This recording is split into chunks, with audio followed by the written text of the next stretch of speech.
I'm just gonna start recording as well, just to make sure I'm safe on that. Cool. I could add a new target, but I'm just too lazy right now. I'm just gonna do Twitch this time, and I'll do YouTube next time when I have a little more time to prep. Cool. I also have a third monitor coming, so I can stream, like Discord stream, one monitor, but then also have at least one more monitor that I can just do stuff on. But yeah, for now I'll just do it like this. I don't think Arie is. Let me invite him here. Here we go. The Discord? Yeah, sure. I don't think he knows about this server. There we go. Oh, hey, Arie. Yeah. We are live. Welcome. If you want, We you are can hang live out in in front of- chat if you're feeling shy, but if you want, you can also We're hang out on live in call front of too. 800,000 people right now. That would be insane. That would be We're getting actually super chats. crazy. Super chats left and right, man. Oh my god, no. That would be pretty wild. I actually didn't do any of my other setup that I kind of should have done. Do you guys want to make sure you're lurking, right? Yep. If you're here, you're lurking, and type a message in chat, say hi, so we can test the chat. Should be fine though.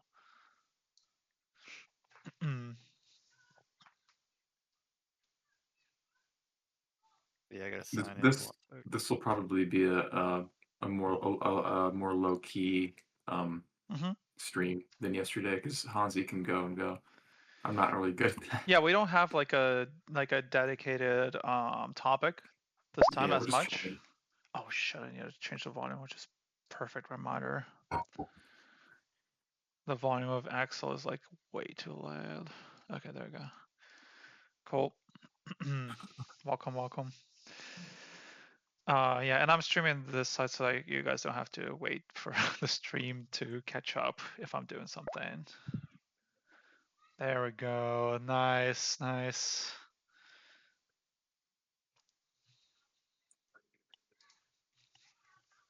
One RECS. Yeah, Counter-Strike reference. Oh. Yeah. Oh, it's already playing. Even though I didn't even press evaluating still on Reaper, and it's already able to play. That's wild. It's very loud.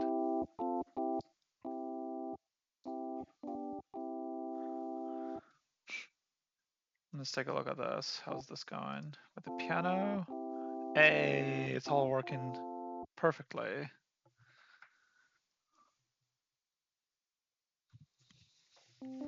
Hey. So what would you say about composing more on instinct rather than intellectually? Ooh, what a fantastic opener question. Really. Oh my god. Yeah. You are getting VIP as soon as I get affiliated or whatever it's called, the fucking program. I think I need 3 live viewers every stream. You're immediately getting that. What a fantastic opener. People probably crucify me for saying this, but I don't really think much about what I write. I just write. Right? Yeah. Like I don't even know a lot of things that I'm doing, to be honest with you. I'm just kind of doing You know, you would be surprised how many top tier musicians and artists out there would literally say the same at an interview. How many times have you seen an interview? You know, yeah. Like not super detailed stuff. Yeah. That is a fantastic question that plagues me sometimes. I don't think you can really create by thinking. So yeah. No, that's man, hot takes. I'm just kidding. No, I actually agree with this. No, I agree with this, but it's like I could see such a wildly different take. Well, let me explain. I don't say that that's the same thing as being ignorant. It can't hurt you to know the names of the things you're doing, okay? Yeah. The techniques that you're employing. But to actually create something, you have to get out of your own way. You can't think your way to a new idea. You can't think a melody. It has to come through you, you know? I don't have to do anything. Keep going. Take So it's over, like, you know, Joel. with somebody like Mozart, okay, Mm. or Beethoven, their vocabulary is so good. It's in their bones, but they don't have to think about it. They don't say this is a four Yep. chord, or this is a whatever. This functions this way. Oh They're yeah. just letting it come through the way a great writer would write. You're not thinking about, well, this is this part of speech, and this is this part of speech, or let me put that together this way. You Yeah, just yeah, do yeah, it. yeah. When you talk, you're not like thinking Yeah. about the grammar you're using when you're saying Right. things. Yeah. Well, But that's when I started through learning practice, improving every day. yeah, When I through started improv improving or every day, I practice, you started being might, able to do that. Yeah. you might But get better at utilizing just like putting it you all should, together on the yeah, fly. you should increase your vocabulary, your toolbox. Build your toolbox up, but then once it's in your bones, you don't have to think about it. It just comes through you. You know, Hmm. once that technique's inside of you.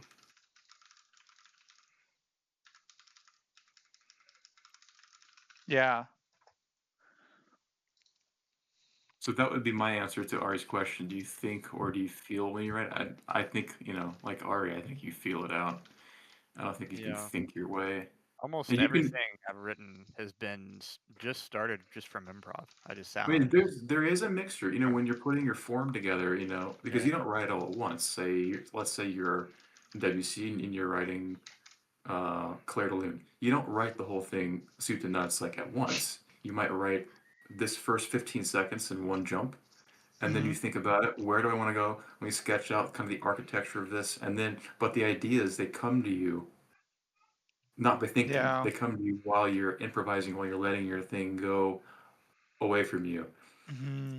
So there is thinking involved in building a piece, but it's not just thinking. You can't just think a piece. No, yeah, You the you logic have to is get not everything because you how have are to you get going stupid. to? You have to be You thinking have to about what become is stupid.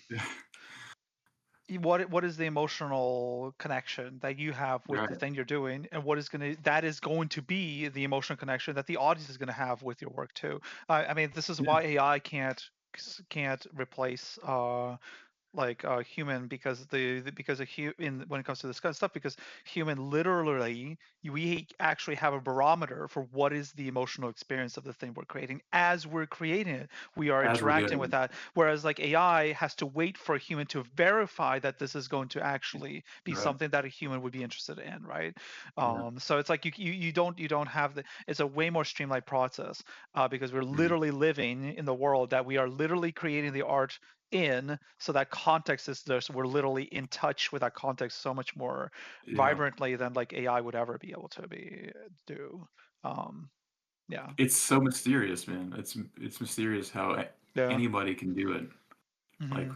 what even is going on when it's happening? When somebody What gets a is it? great idea. Magic. It goes magic, and then it goes art, and then life, right? Like it's like science, right? It's like Mhm. art is chasing magic, science is chasing art. That's the way it works. So it like comes for magic comes first. Then there's a magical explanation for something. We Mhm.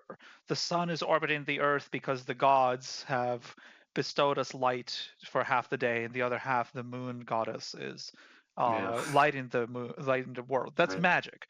Then Right. you have art. So then you might have some kind of um, song written to depict these things. You might represent these things through art, and then you have science explain why maybe something might work a certain, like you might Yeah. create art and then science might explain why that art comes to be that way. So our understanding is, we start with a theory of like, oh, some reason, um you know and then we would work our way from magic to art and then science.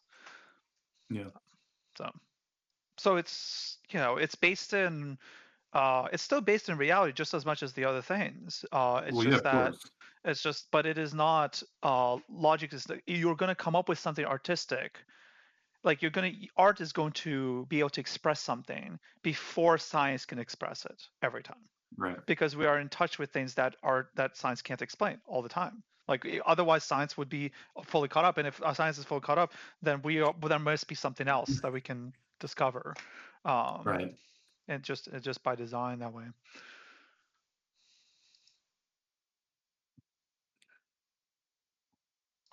We Felt a gotta bit quiet. ban I'm ban writing this this. screen What the hell was portrait. that? Some What's going on? I think I've gotten like every stream I Bots? get at least one That's crazy, man. one buying like botting viewers like ad. Bots are on it. That's crazy. It's okay if I ban them and they're unhappy they can appeal, but if they're bot they can't appeal. So GG Yeah. WP. GG. How do I?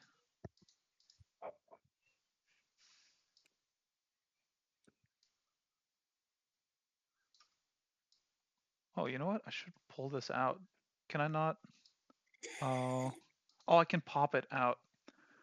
Interesting. Sorry.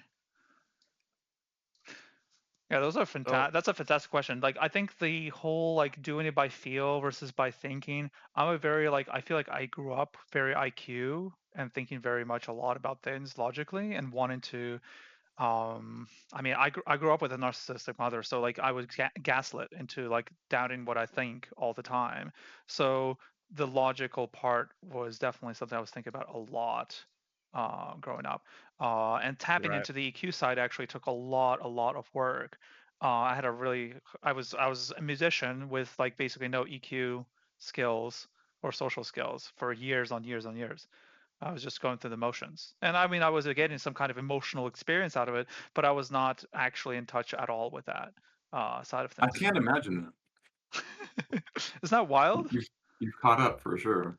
Oh, yeah. Hugely thanks to some of the friends and relationships I've had and their patience to be willing to tell me, um, explain or come down to Yeah. my level, basically.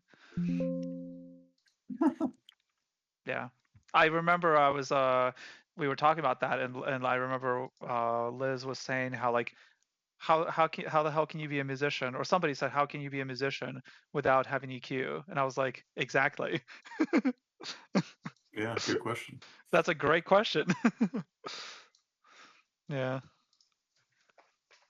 So I mean, like, what do you mean exactly by EQ? Is it like how you handle that with other people? Because you were still feeling emotions, you know.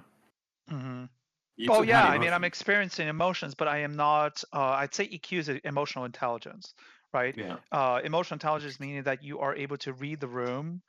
You are able to tell by maybe people's facial expressions or by their tone or demeanor, um, whether they're inviting you for more conversation or whether they want you to stop, whether you did So you something feel that like might have you felt them uncomfortable. Like, yeah, like an autistic person, right? Like if you're on the spectrum, you would not be able to, one of the biggest problems is you're not able to read people. You're not able to tell if somebody, people have to explain to you what they want or don't want, and they have to tell you verbally whether they want you to stop or whatever. The autistic yeah, person has social no cues are barometer for this kind of thing. They just there's no hand on the pulse at all with these kind of things. And for the longest time, I felt like I didn't really have a hand on the pulse for that, which made it hard for me sometimes to keep friends, and I would maybe lose friends I felt like out of the blue, but I was doing something that maybe upset them that I had no idea I was upsetting them because they just wouldn't verbally tell me. what Uh, age were you when this was going on? Like teenage years? yeah, I'd say so. Yeah. Um, Even after, I feel like I had to really work on gaining my social skills. I was sheltered too, so that didn't help. I mean, there's a lot. There's a Yep. lot. Your brain changes a lot from like 20 to 30, I think. For me, anyway, Oh it yeah, did. 100%. So Your yeah. brain doesn't I mean, fuse you have, until I'm like 35 as a not even male, I close think. to the same person that I was at 20. Like it's crazy, dude. yeah, 20. I was a kid, man. I didn't know. I didn't know anything Hmm. about life. I didn't know anything about myself. I didn't know shit. You know. Yeah, right. Um, Crazy. it's hard for me to see you and go. You would have had like a bad read on the room and stuff when you were 20. Because you Yeah, seem Yep. natural at it now. You know, you Oh yeah. seem natural at it now. So it's like, yeah, that was definitely had to work Yeah, on for that. I sure. feel like like one of the problems I had that made me have a hard time making friends was I would make a lot of jokes that were like I would make like very dark humor jokes. I enjoyed dark humor because I guess like maybe I was like frustrated with certain things, so I just like that was a way to jab out of the kind of ghost town experience at home I would sometimes feel. Um, okay. just yeah, I don't know. So then, but that would upset people because, of course, sometimes it would be at the expense of somebody. Yeah. And I just kind of wouldn't, I don't know, maybe I wouldn't care. I don't really remember exactly. Um, yeah, it wasn't like, yeah, I was just not thinking about um, some of my actions and how they make other people feel. Like Okay. prioritizing how you make other people feel first, then worrying about whether you're okay with that, agree with that, like that. I think you have to. One of the biggest things as a narcissist in general, like with my mother, right? Like a narcissist's biggest problem is that they are not prioritizing how they make other people feel. They're like you. Their condition is you have to agree with everything I think first. And Yeah. unless you do, unless you agree with everything I think, I won't give you the honor of being respected and being treated like I won't give you the honor of caring about how I make you feel. Like think about a dynamic like that. Somebody who doesn't care how they make you feel Oh yeah. unless you agree with everything they think. And if we disagree, Mhm. that's it. That privilege has been taken away. Um, Yeah. like that was basically my dynamic with my mother, and still is. Wow. So like Dang, dude. this, and so like I didn't learn the right lessons. I feel like in a way almost because I mean I did get some secondhand narcissistic traits from growing up with my mother, and so then I had to find a way to eradicate that. Work And one of the against that. biggest, Yeah. and I was confused. I was unsure. I was like, am I a narcissist? And then I was like, you Mhm. know having a really healthy relationship with my girlfriend has one thing that really helped me be like, okay, I'm sure I'm not, and I'm sure that I'm different from my mother categorically, was that a narcissist isn't going to question, first of all, whether they're a narcissist. They don't.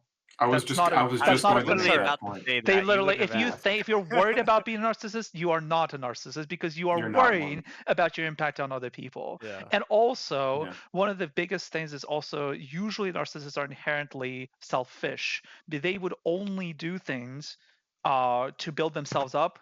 They will do things that are for themselves, but only for the sake of gaining gain for themselves. So it's only for selfish gain. Whereas, like, I know that I worry about like building myself up, like learning skills, being a better person, and all this stuff, for the sake of being a better person for other people. Like, I want to be more, Mhm. like, maybe better or more power, like more powerful, if you will. Like, basically, have more capability or whatever, be a better person for the sake of being, so that other people have a better time around me, and so that I can maybe help other people more. So this is a selfish goal.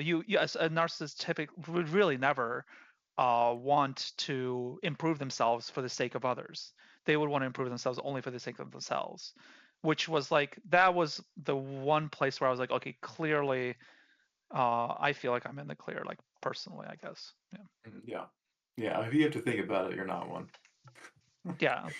But that was not good enough for me. For me, I had to be like, oh, yeah, I do build myself up for the sake of, like, I'm like thinking, if I can be a better musician, then I can help other people more effectively. Like I could teach somebody more effectively. And that's not to Yeah. teach them more effectively because I want more money or charge more for lessons. It's because I can teach them because then they'll have a better experience learning. So this kind of like chain of events and like what's the point of doing things, what is like just categorically separate from like what a narcissist Yeah. would do.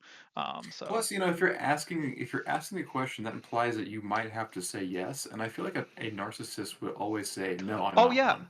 oh yeah, no, they can't. Yeah, yeah, yeah, absolutely. There are narcissists who might be like go through therapy and then they figure out, oh yeah, I do this, I do these things, and it might hurt people.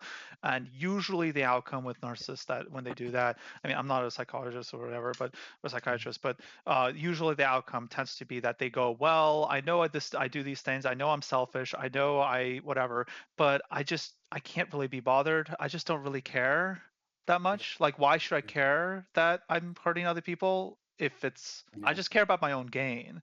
That was Yeah, they just like basically, don't care. they're like, even if they know they're doing it, they don't, it's just not important. It's Okay. just not a Yeah. priority. So some can Yeah. probably admit that then. So if and you can be a functional person in society as a narcissist. And if you're like, you usually can't really help it too much, but you can be like less I guess like you could hurt people less or just be less of a nuisance for other people and less of a like I guess disturbance, I guess, or like thing that would hurt people around you, even if you're a narcissist or have narcissistic tendencies. Um, yeah, it's tricky though. Sociopathy is the next level of bad, where you're actually willing to harm people for your own gain and not care. Yeah, Uh, they don't really know even, but they sometimes when they know, they're just it's a carelessness. It's more so lack of it's like a carelessness, and it's just a you just don't prioritize this. Whereas like, yeah, like a mhm. sociopath would be like they actually intend the harm. That's the point, or If a something, or the sociopath go. needed to, if a sociopath needed to strangle a baby to get the job, and they knew they wouldn't get caught, they would do it. They don't care. They don't have that Yeah, Yeah. the empathy force isn't to there at decide all. It's the exactly. empathy. Empathy is a big The empathy is play. gone. Yeah, Yeah. yeah. I feel like with a narcissist, I don't think they'd be able to do that. They wouldn't be able to kill a baby for their own gain. It's not that extreme, right? Yeah. Mm-mm. No, It's I it's don't more know. not. about No, it's just not. everything's about me, give me Well, validation, because me, me, me, me. there's too much risk. I think narcissists are very cold calculated as well, generally speaking. Because they lack empathy, they can be more calculated, and yeah. So it just yeah. Don't narcissists have some? They're not completely devoid, right? I mean, they have some. No, they Or can no? feel things. Okay, so one of the biggest things that's crazy about narcissists, I mean, you can go on this, but so like one of the craziest thing about narcissists is like the reason that they're like this is because of their actually lack of self-esteem. Usually, it's lack of self-esteem. They feel very insecure. It's an insecurity problem. So they need affirmation from other people.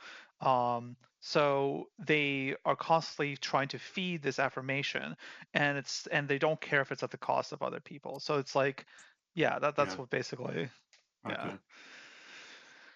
Yeah. But to tie it back to, let's say, like writing music, like empathy or just like emotional being in tune, is like, yeah, extremely relevant to writing music because you have to be Oh yeah. thinking about how if you aren't feeling something, how in the world is someone else going to feel something looking at the same Mhm. thing? Um, Yeah. so I mean, yeah. I mean, this subject can go very deep. You can get philosophical with it because nobody knows why a passage of music can make you feel that heaven feeling. You know, there's no mhm. scientific explanation that we have for that. Yeah. It's too weird. It's too um, sorry. It's too yeah. It's too weird. When you hear a piece of music and it makes you cry and it makes you feel like heaven is talking to you or something, how do you explain that? I'm not saying like God in the gaps. I'm saying we don't know. It's too weird to explain. Yeah. Well, you could That think like what profound emotional purpose reaction. is there evolutionary for it at all? Right. I mean, Interesting. that's a I good wonder. point. Why do we need to have experiences like crying to Chopin or crying to Debussy or crying to Mozart, feeling this profound divine feeling to survive in the wild? Yeah. I don't That know. doesn't Well, necessarily. empathy is extremely important for survival, because of like But it's not. we It's help not each empathy other, though. right? Ape together It's not. strong is like a Yeah, sense of like the camaraderie, let's say. Like I really resonate with camaraderie. I really like camaraderie. So it's but like, it's not empathy. It's not the feeling that I'm feeling though when I'm crying at music. It's not empathy. It's a divine, profound experience that I'm having. yeah, is it Yeah. relatability or is it something else? Is it like how just immensely relatable that emotion is? Um, is it Why would just that come from mute sounds? Why would that come from organized sounds, but nothing else that actually has to do with surviving does that for me? Why would the sound do that to me? But like well, sound actually is one of things the in my first village, uh, sound is one of the first and last things to go, I think. I think the first thing you It experience is. is sound, and I think the last thing to go before you die is sound, that's true. That's when it true. comes to the senses. and memory as well. This is not an explanation, but this is supporting evidence that sound is actually tied to memory the strongest as well. So if you talk to older people, usually the thing they recall from the oldest time possible Music. is going to be something to do with sound. Either it's music they heard Well, it's crazy to say that. from memories that they think of. You know the song you were hearing during something more than you even remember visually what was going on from Have you your memory seen that? recall. Have you seen that video of the? It's like a nursing home. And these old people who are basically vegetables, and they Mm-hmm. get played music from their past. I was Mm-hmm. about to. Dude, they can't even speak, and then once they hear this music, they're like a They're brand new person animated. again. Well, because it They're Yep. also might animated. take you back. If it's such a powerful connector to memory, then like you know how like I mean this is a funny also really But example. it's like rewiring their brain. It's like turning them Well, it's like on. you're taken back there. Like if you're thinking about a memory, right? The more stronger that memory might be, the more like just vibrant that memory is, the more you might feel teleported to that moment when you are thinking about that memory. So sound, if the sound is the most charged form of tying you back to that memory, Yeah, then sound would teleport you or transport you to that like the way you would feel in that moment the most like effectively. So like the reanimation of like these elderly people as they hear a song that might lighten up a memory, that would be the most powerful way to take them back to that moment. So they might yeah, feel young even if their physical body, it might even permit them to act in ways that they normally would think they're yeah. too I old mean, to act. I think it's really it's like turning something on in the brain because it looks like somebody's taking a plug and shoving it in the brainstem. They turn Hmm. on, whereas like before they could barely speak. You know. Hmm. So Hmm. my grandpa had dementia, and when he was about 3/4 of the way through it, he still one day came over to the piano when I was playing and played something that he remembered how to play on piano just out of the blue, Yeah. even though he That's like never cool. even Yeah. talked anymore. Like really. That's awesome. Oh yeah, I have pieces of music. I barely play the violin anymore, really. Violin was my main instrument. I took a hiatus for like now like 10 years at this point maybe or so. I mean, I still will play a little, very little bit, but it's like I can play concerto like just on immediately. One of the things that's Hmm. I've played probably the most is the opener to the Brahms Violin Concerto, and I can play Hmm. that like right now without practice, I mean, I do have very strong fundamentals, but the fact that muscle memory also is a huge one. Muscle memory is a Yep. fantastic example of something that stays with you for so long without even ever interacting with it again. So sound and muscle memory would be a big one, and that's what think of like performing an instrument that is sound and muscle memory in sync, right? Coordinated in some very you know compelling way. Hmm. For sure. What is this, Joel? You linked something? Yeah, that's a video of an old person who's being turned on by music. Hmm. It's amazing. It's kind of long, but Uh, how would I guess if I'm not showing, I mean, if I'm not showing the piano, it's, how would I stream this, but then you guys can listen along at the same. I guess if you guys have the link, it's in the chat. So if you guys have the link, but I'm gonna play through here, you'll hear it, but you won't see it because I have to put it on this screen. Okay, let's take a look. yeah, this is pretty cool. I have one resident that barely opened her eyes. She didn't respond. As much as I tried, I knew her for 2 years. No matter what I tried, massage wouldn't work, nothing worked. But when we got introduced to the iPods and the family told me the things that she liked, it was amazing once we put the iPod on her. She started shaking her feet. She started moving her head. Her son was just amazed. Okay, can we stop? Because now I'm getting all I'm seeing her all over again. Well, the other thing is like memories are like you feel the most alive, right? The memories are literally what we're building our entire lives all the time, right? Memories are Yeah. probably what we're chasing to create every day, all the time. So it's like seeing someone like think about a memory. It's like of storytelling, right? Is one of the most compelling things, the most relatable things ever, right? Stories, our life is a story. Yeah, like seeing Yeah. someone light up because they're thinking about a memory is one of the most like just. I think we're just wired completely biologically. Forget everything else to just love seeing that. I think that's such a just powerful Well, thing because that's our the entire thing lives is surrounded this. This is like defining our lives. The thing about music, though, that it's like it's doing what you're saying about thinking about a memory, but it's like a supercharged version because there's no Oh yeah. doubt that while they're sitting around, they're probably thinking about their past, but they're Mm-hmm. not lit up until the music happens, and then like their Mm. brain just shoots on fire, you know. Because of So yeah, this the guy, I've read about this. The part of the brain that the music goes back to, or that sound does, or those types of patterns, it's also like related to memory. Like I forget how it works exactly, but it, Uh-huh. it has something to do with that. What part of the brain it lights up? Yeah, there is something there too. So I had a video. My first video on my channel is actually a podcast I did with a friend who also has pursued music. He's actually me and him both studied violin with the first violin teacher we both had as kids at 5 years old or so was the same violin teacher. And then we've actually kept up a little bit over time. And he went to Juilliard before me because he was older, and then I went to Juilliard later. And then he left Mhm. Juilliard and he actually went, I forget, was it Harvard maybe? But he went into medical field. And he is now in bioethics. And I actually did a podcast with him. I caught up with him like what now, 20 plus years later. Like we've been friends, we've known each other for like 20 years.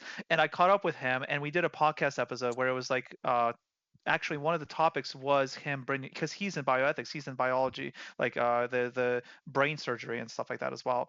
And so I think he's a brain surgeon or something. But so he talks about this stuff where there was like I think it's how a guy like a man in his hat. There's some book that we talked about in the podcast. It was a perfect. It was literally like because he would be able to answer these questions. I would love, maybe I'll have him on sometime and we can revisit these topics because he would be able to literally give us actual like he's like Mhm. authority on the topic to some degree, right? Answers to this kind of stuff for sure. So I'll let him know that there's some of you guys would be interested maybe. Yeah. okay, But what was the video? Let me find the book. Let me find the book. Um, The Man That Mistook His Wife for a Hat by Oliver Sacks. Wow. It was about a man that mistook his wife for a hat. And there was like, yeah. Honestly, let me just literally play that segment. 14. Yeah, let me see what you guys think about this. And I'll come back to the other video. 14. Yeah, we did this a year ago, and then I posted it this year. Briefly, once That's in my a friend. message to me, you Yeah. were talking about ADHD and music and patterns and memory. I don't know. Have you ever heard of Oliver Sacks? I'm not sure. No, I could check. Okay. Oliver Sacks was a Inception. neurologist and a musician at Columbia University. He passed away a couple of years ago, some years ago, but he wrote a great number of books. One of which is actually a book I have on my shelf that I keep, Okay. which I will unblur because I realized my I'll background just speed up is past. right I here. mean, if you're not worried about the blur, or I can just I don't get in care. and search it. Yeah. Okay. It's the man who mistook his wife for a hat. It's Oh, and and I can it's a stream too. So here, Oliver oh yeah, Sacks, you were perfect. just talking about, Yes. So yeah, so this is the book, the man and who that's mistook his his wife book. for a hat. That's his book, and Hmm. so he was a musician and a neurologist at Columbia University, and he wrote a number of books, and a lot of them covered the intersection of music and neurological diseases. Uh, that particular case, spoiler alert, is a person who had a strange case of not being able to perceive things properly, and so he Hmm. always looked at his wife, and for some reason his brain thought it was a bowler hat, and he would keep trying to take his wife's head and put it on him, and it's unique. Okay. But what would be interesting about these is that very often he ties it into these people would go for therapy where a lot of them had music played to them and things like that, and it changed their neurological connections in a Oh, very yeah. unique way. And even Oh, so this was an example of like, is music effective as medicine? Was a question I asked him. Okay. That was him bringing that up and that subject. But there was the example of I for think. people with dementia, I can't think of any at the top of my head, but what I can tell you, if you're Not to keep a disclaimer. in these Shoot. stories, Okay, I would have to find it. But there was like this guy who was like rocking in his chair and they couldn't get him to talk or anything. And then like they would sit next to him and rock in the chair with him. And then he would be like, they would able to get him to talk because he was like almost vegetable, like there's just not responding and stuff. So there's like all these things that you would never think necessarily would work. And music is like definitely a really One interesting of topic for those, that. yeah. Yeah. It's a key way Certainly. to just get in that it's just we're so wired for this. It's wild how wired we are for sound. Yeah. And the communication through sound. But I'll keep playing this. Man, I thought the book was more relevant to this, but it's okay, I guess. Hi, Papa. Hi, Papa. Huh? How you doing? I'm all right. Fine. Wait. Who am I? I don't. Wait a minute. I don't. Okay, it's Jerry. How long has he been in the nursing home? Approximately 10 years. Oh my He was having gosh. seizures, and my mother Oh. couldn't handle him at home. Of course, it affected me greatly because he was always, fun-loving, singing. Every occasion he would come out with a song, no matter where he Oh. was. I remember as a child, he used to walk us down the street, me and my brother, and he would stop and do Singing in the Rain. He would have us jumping and swinging around poles. He was, he was good. He was always into music, always loved singing, dancing. His name is Henry Dreyer, Uh-huh. and When you see his reaction, man, I'm looking more or less for crazy. religious music for him okay. because he enjoys music and he always quoting the Bible. So I'd rather have that for him. We first see Henry inert, maybe depressed, unresponsive, and almost unalive. Henry, Yeah. Henry, Yes, sir. I found your music. You want your music now? What do you want me? You should get a. Let's try your music, bed okay? now. And then you Hmm? I'm sorry. Huh? I gotta go to Okay. bed. Okay, yeah. No problem, man. I mean, if you can leave the stream on and lurk, that'd be nice for the stream. Yeah. Well, I have to turn off my PC to sleep. Oh, okay, sadly. okay. So, All good, all good. but- But thanks for joining us. That was nice. yeah, for sure. And See you later, man. be happy to I'll have take you it. back for more. Thanks for the Definitely. questions. Great questions. Absolutely. Yeah, I'll see you. Bye. Later. Yeah, let's keep going. Tell me if it's Oh my too gosh. loud or not. Then he is given an iPod containing, we know, his favorite music.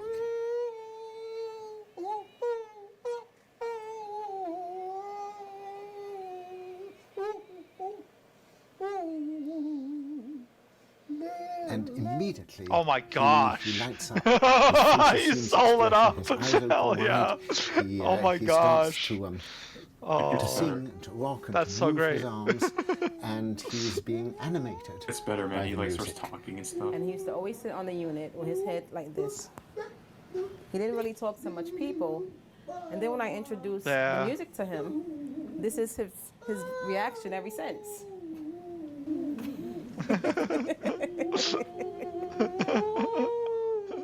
It's like, she's like, you can see by her face, she's like, this is like witchcraft or something. Like, what the heck? Yeah. Oh my god. Well, I mean, if it works, which, yeah, it totally does, of course. Yeah, it's wild. It's actually crazy. Yeah, and it's like coming back to like the EQ question. Like, I feel like reading people's faces and like being able to tell what someone is thinking by just seeing their expression is something that I just I learned so late. I learned that like mid-20s. Like that's how late I feel like I learned those skills. Okay. But I totally definitely started implementing them as soon as I learned that. I was like, because I was like thinking like everything is like logic based, and when I realized that there's like EQ and that people are having a conversation, communicating through like just being able to read each other's like everything, Yeah. like Feeling it even out. the vibe of the room, right? It's just I was just like blown away. I was like, oh my god, I've been missing a almost like a sense, like you have your A five senses. I was dimension, literally yeah. missing a dimension of the world just this entire time, which was just mind blowing to me. I was That's yeah, wild. yeah. So I was like him. I was like, Yeah. oh my god. Yeah, just wait till he starts talking, man. It's unreal. The philosopher Kant once called music the quickening art, and Henry is being quickened. He's being brought to life. Yeah. I'm going to take the music for 1 second, okay? Just to ask you The a few quickening questions. The Okay? quickening. I'm going to give it back to you. Uh-huh. Okay. The effect of this doesn't stop, because when the headphones are taken off, Henry, normally mute and virtually unable to answer the simplest yes or no questions, is quite voluble. Henry, Yeah. do you like the iPod? The fucking bass of just how much grit there was in that yeah from the other yeah. Just listen to the difference in that. Jesus He's there. Christ. He's actually there. Yeah. Henry. Yeah. Oh, that's way too far. Oh, I see. That was the first yeah. And now we're getting Yeah. Is quite voluble. Henry, Yeah. it's just light. He sounds like It's he's present. almost light and day. It's almost day and night. Like just the. do you like the iPod? It's not just yeah. It's yeah. You know, like just You can actually hear you him. can see the energy is Do you like the completely music different. you're hearing? Yes. Tell me about your music. Yes. Well, I don't have one, I mean. Do you like music? Yeah, I'm crazy about music. And you play beautiful music, beautiful sound. Oh. Did you play music when you were? Did you like music when you were young? Yes, I went to big dances and things. What was your favorite music when you were young? Well, I guess, well, Cab Calloway was my number one band guy. I liked it. What was your favorite Cab Calloway song? Oh, I'll be home there for Christmas. He's singing. You can count and plan on me with plenty of snow, mistletoe, present wrapped around your tree. Ow! So in some sense, Henry is restored Isn't to that himself. crazy, man? He was That a is- vegetable before. Yeah. He was Yeah. barely like he wouldn't even say anything, and now he's singing. Just yeah. And he's fucking singing now. He's an opera singer now for bass, basically. His vibrato Very was low. nice. Yeah, honestly. it was wow. Amazing. The So that was animation. happening. That was happening after they took the music off. Yeah, it continues. It It's lingers. Yeah. yeah. Just like a memory can kind of last a while, and yeah, it's wild. It's absolutely wild. Yeah. It every That really time was the good more headspace. I dive into it, the more I like just keep digging and digging and digging for more meaning and more deep understanding of just music and through analysis and just anything that I might do.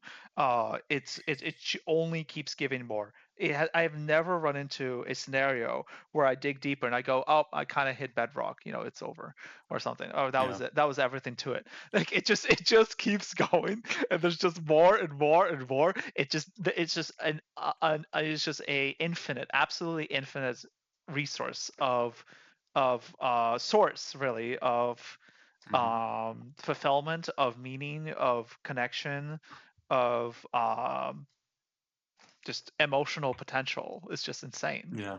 Absolutely insane. Real. What's our viewer? Yes. Is that our viewer count? The one? I We think have one we're- viewer. Oh yeah, I guess. Where are you seeing that? Is that Reed? Is it? Is Reed watching our Nope. stream?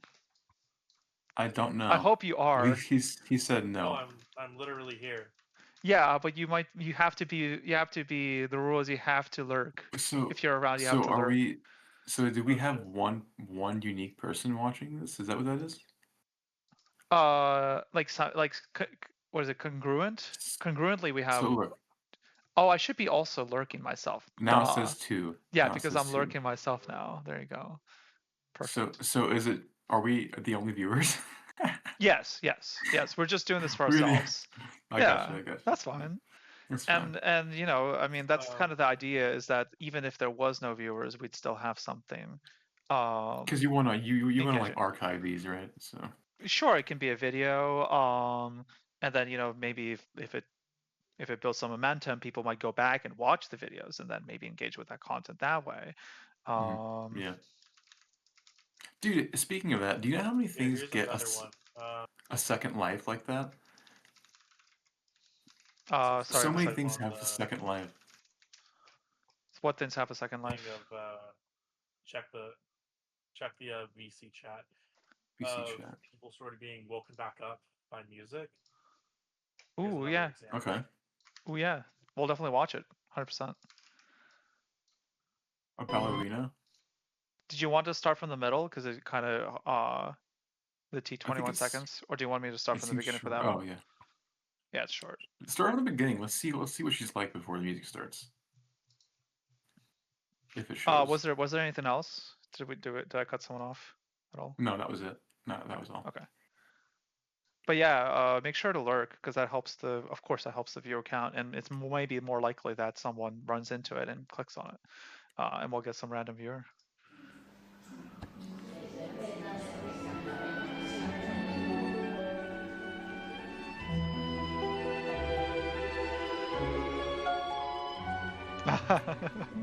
She's saying turn up the volume. She's like, oh, it's so gorgeous. I know what she's thinking, like I've also played at retirement homes many times, and that has been really a very satisfying experience, forever. I used to volunteer at a retirement home, and there was this specifically a memory care retirement home, and there was this older guy who used to play the violin.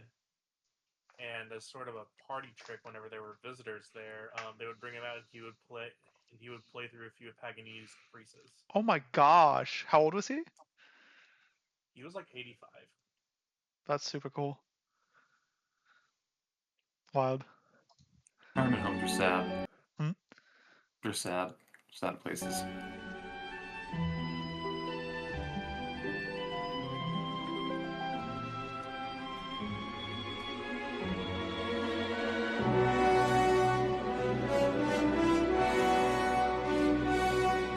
Wait, did she dance? She must have danced in her life. Yeah, she's a former ballerina. Yeah, so you can see it's all this muscle memory she's engaging into right now. Yeah, it's literally. Don't quote me on this, but this video is interpolated with some videos of her dancing. Oh, those are videos of her dancing that they cut to here? Right here? If I recall correctly, yeah. This is her. Really? It couldn't have been that, she's quite old, right? That looks too modern to be her. Yeah, because she would be with color in the 60s. Hmm. That could be her. I mean, play the video. If it's 2021 and she is probably 80, 90, then it would be, she would have to be. This would have to be 1950s that she was dancing with video. Maybe the description would tell us. I mean, they had color in the 30s. Well, she was a former ballet dancer, Marta Cinta. Here's the name. Alzheimer's. She died in 2019 from Alzheimer's. Reacting to the music. I feel like the footage must be for context, not really actually her from that many years ago. But either way, this is super cool.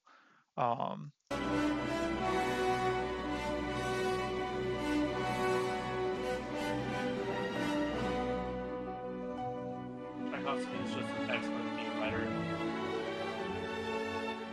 Yeah. Say genius.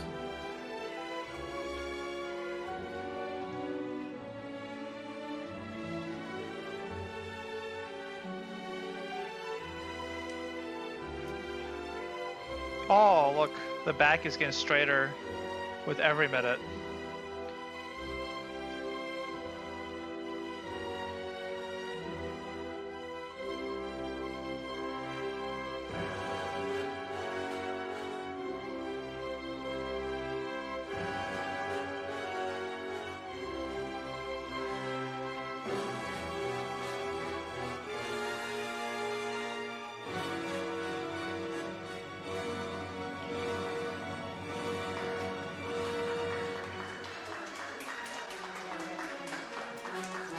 Okay, that's a photo of her, for sure.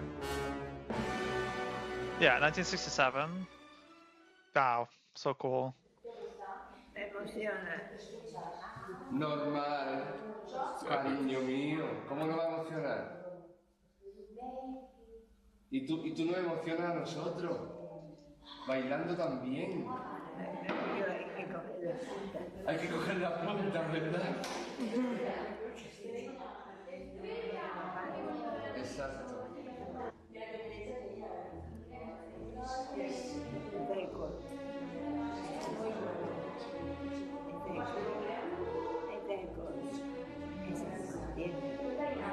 Eso es más piernas, ¿no? Madre mía. I just love how music just connects from all ages. It's identical. The reaction, emotion in general is just doesn't matter. You could be 90, you could be 4. You can have an emotional conversation as humans. Like, especially music is like just a canvas for just. It's phenomenal. Yeah.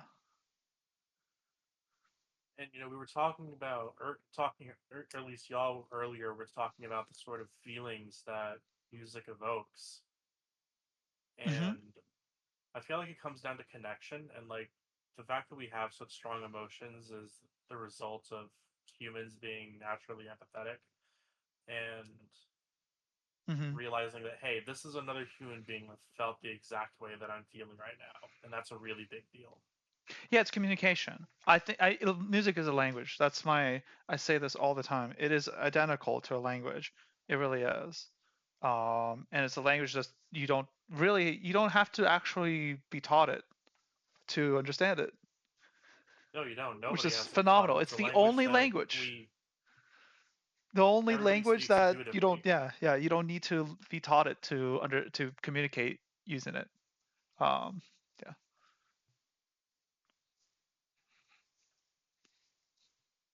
I also feel like, I don't know, I feel like sometimes it's more primal than that. Also, like, sometimes music fulfills an emotion, it fulfills like a need that isn't being met. And that's why we have such strong reactions to it. Like, obviously, there's the need for connection, and that is sort of intrinsic to the function of music, right? But there are other things, like, I remember listening to Mahler's Second Symphony for the first time and getting to the finale and hearing the choir and researching the lyrics, obviously, because I don't speak German. Sure. But I realized that the reason why I felt so strongly listening to the finale is because for the first time in a while, I felt like I was actually being seen. Like, understood. And it was crazy because I was like, okay, so Mahler gets me. Yeah. You're having a conversation with a composer, literally, when you are hearing the music. It's like a letter. They're writing a letter. Instead of words, you have notes. And he was telling me something that I needed to hear, and something that eventually came true if you know the lyrics of his Second Symphony. What are the lyrics of the Second Symphony? Let me look them up.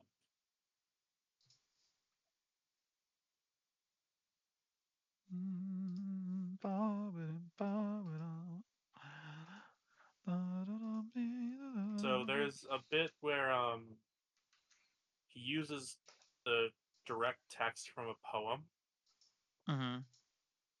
and then during the finale, it's his own text that is sort of a more conversational take on the poem. Mm-hmm.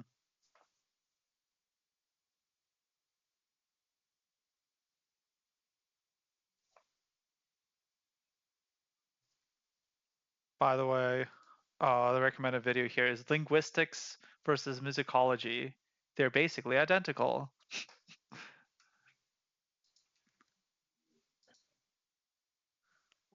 That could be something we could watch potentially. Sorry, I'm back. I'll come back.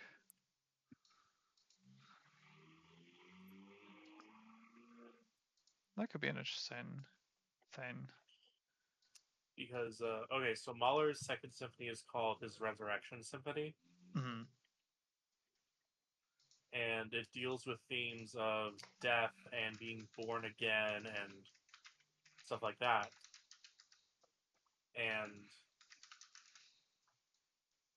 like, I don't know. The only way that I can describe it is that Mahler 2 caused me to undergo ego death for the first time in my life. Mm-hmm. Because there's this sort of instantaneous transformation after listening to it that occurred, and I am a different person for having heard it. Mm-hmm. And it's crazy the circumstances during which I heard it, because I was just at work and I was looking for something to listen to, and I was like, you know what, I liked Mahler 1, let's see if I like Mahler 2. Mm-hmm. So I decided to just go down the list, and when I got to the finale, I had to stop working to focus on it because I couldn't just let that be background noise. Yeah. Yeah. Valid. And even though at the time I didn't know what the lyrics were, I had this gut feeling that this song was trying to tell me something. So I looked into Apparently the it was. lyrics. Mm-hmm. Apparently it was. Like the big, like the last 2 minutes or so, the most important part of the finale, the text is, "Arise, yes, you will arise from the dead, my heart in an instant. What you have conquered will bear you to God." Oh, at the end. Yes. Yeah, I see it.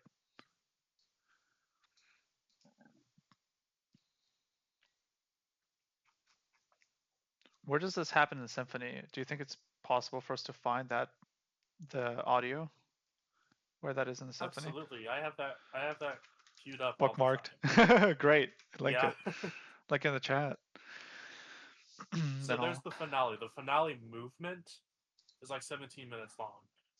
But all of his Mahler's music is very long. Yeah, so the fifth movement is really, really long.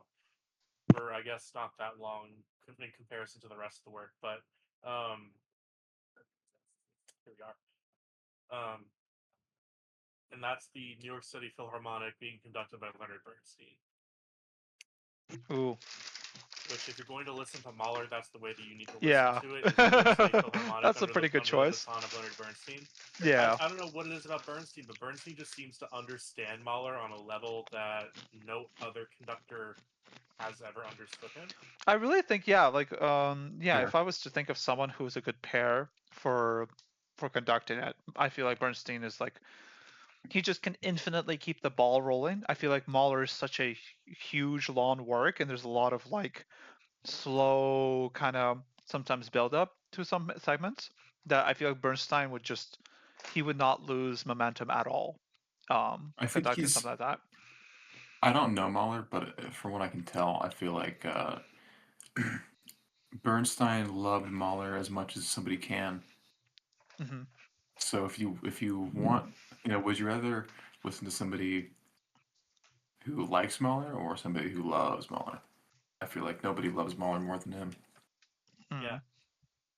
And like, if you hang on, actually, let's not look at that. Let's not look at that one. Let's look at me see here. Okay, so this is a little bit longer, but this is actual footage, so you can actually watch Bernstein conduct.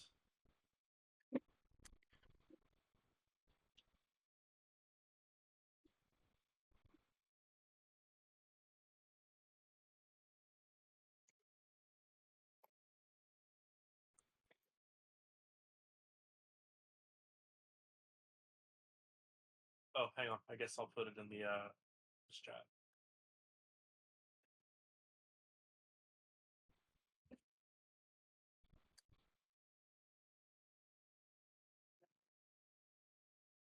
Oh, I'm not logged in, so I can't send it in chat. Sorry. Just damn it then. I posted it in the VC chat. Yeah, I'll be ready. I'm just getting some water.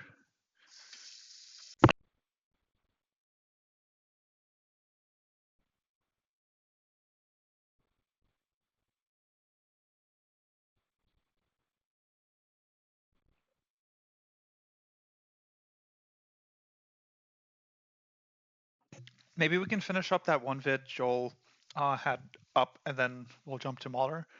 Sure. Should. Yeah, it was almost over. Remembered who he is, and yeah, when he was singing. So, in some sense, Henry is restored to himself.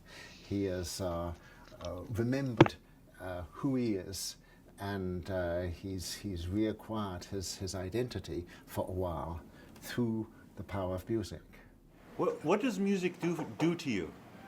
It give me the feeling of love. No man, figure right now the world need to come into music, singing. You got beautiful music in. Beautiful, oh, lovely. And I feel the band of love, dream. The Lord came to me, made me holy. I'm a holy man. So he gave me this sound. I'll just say, I meet you. Let's see, Rosalie, won't you love me? Rosalie, oh, there's even a smile there. With this beautiful. Yeah, you can see his sides went up a little, even like smiling, like not just frown and just sitting there. Yeah, it's like animation is just more and more and more as he's engaging with it. Yeah, totally. Yeah. New technology, you can have all the music which is significant for you in something as big as a matchbox or whatever. And I think this may be very, very important in helping to animate, organize, and bring a sense of identity back to people who are out of it. Otherwise, music will bring them back into it, into their own personhood, their own memories, their own autobiographies.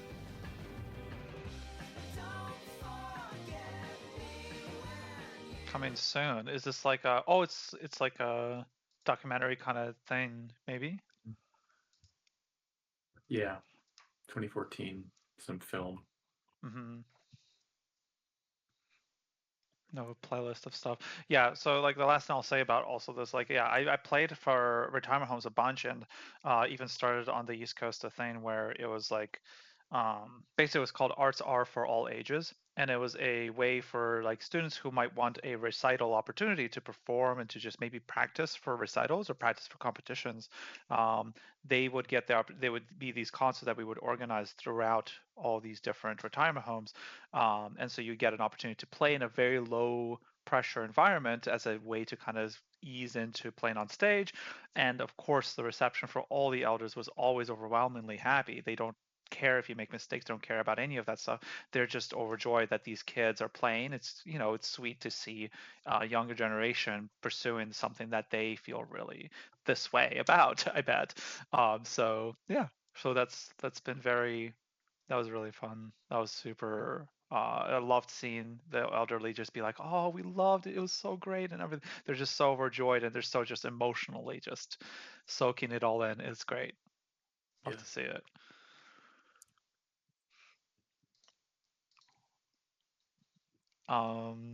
The Mahler. I had it saved. Yeah.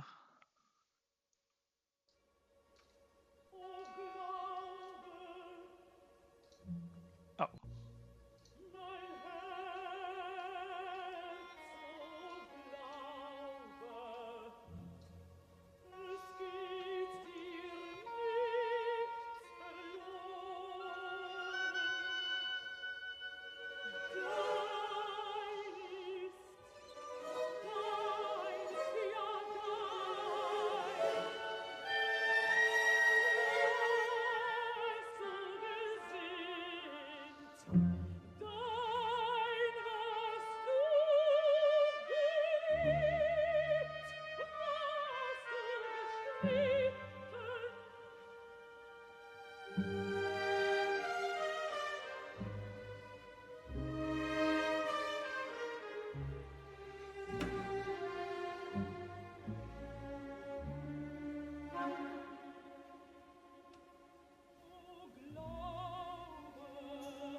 Is this where we're here?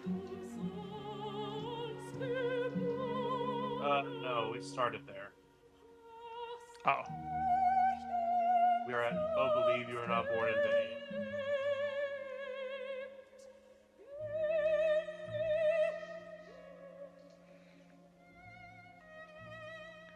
B flat minor. Barely fit in here.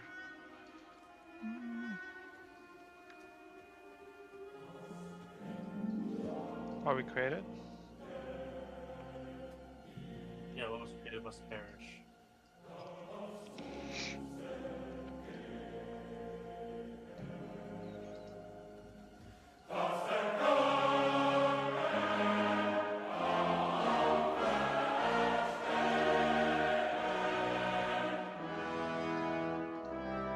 A major's the live, I imagine. No, it's Tremble No More. Tremble no more. Oh, you haven't had Prepare Yourself yet? Yeah. Prepare yourselves bereit to douche. You'll hear it. E flat major.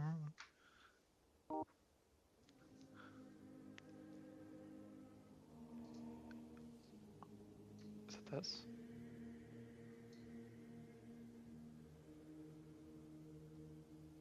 No, they restate it.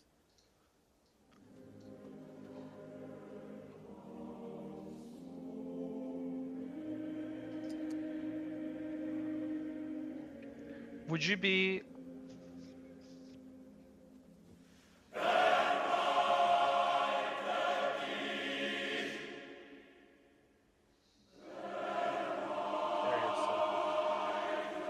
yourself, and then it hands off to the soloist for the to live. So, oh, really? Wow. Yeah, I would love to. Can I play this and you stream maybe this page that I found here of the lyrics and you can like highlight where we are? Because I won't even be able to keep, because I wouldn't be able to keep track. I'm trying, but it's not as good as maybe you doing it. I know this finale inside and out. So. Yeah. Yeah, that would probably be best. I'm going to put it in the open chat here. So maybe you stream that, then I'll pull it up here, and then we can kind of follow along, basically.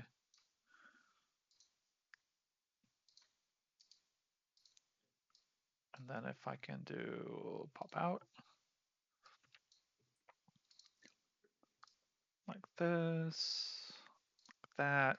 So, boom. So we've just arrived here. Can you control scroll in a little bit? Oh, I can scroll in anyway too. To make it just a tad bigger, potentially. Can we re-listen? Because I actually am curious, because I was totally in the wrong spot then. Because I thought we were before the Frederick Klopstock. I didn't realize we started at Oh Believe My Heart. Oh, yeah, I kind of sure, almost want to re-listen to that. Give me just a second. I want to go get my pocket score of this. Sure.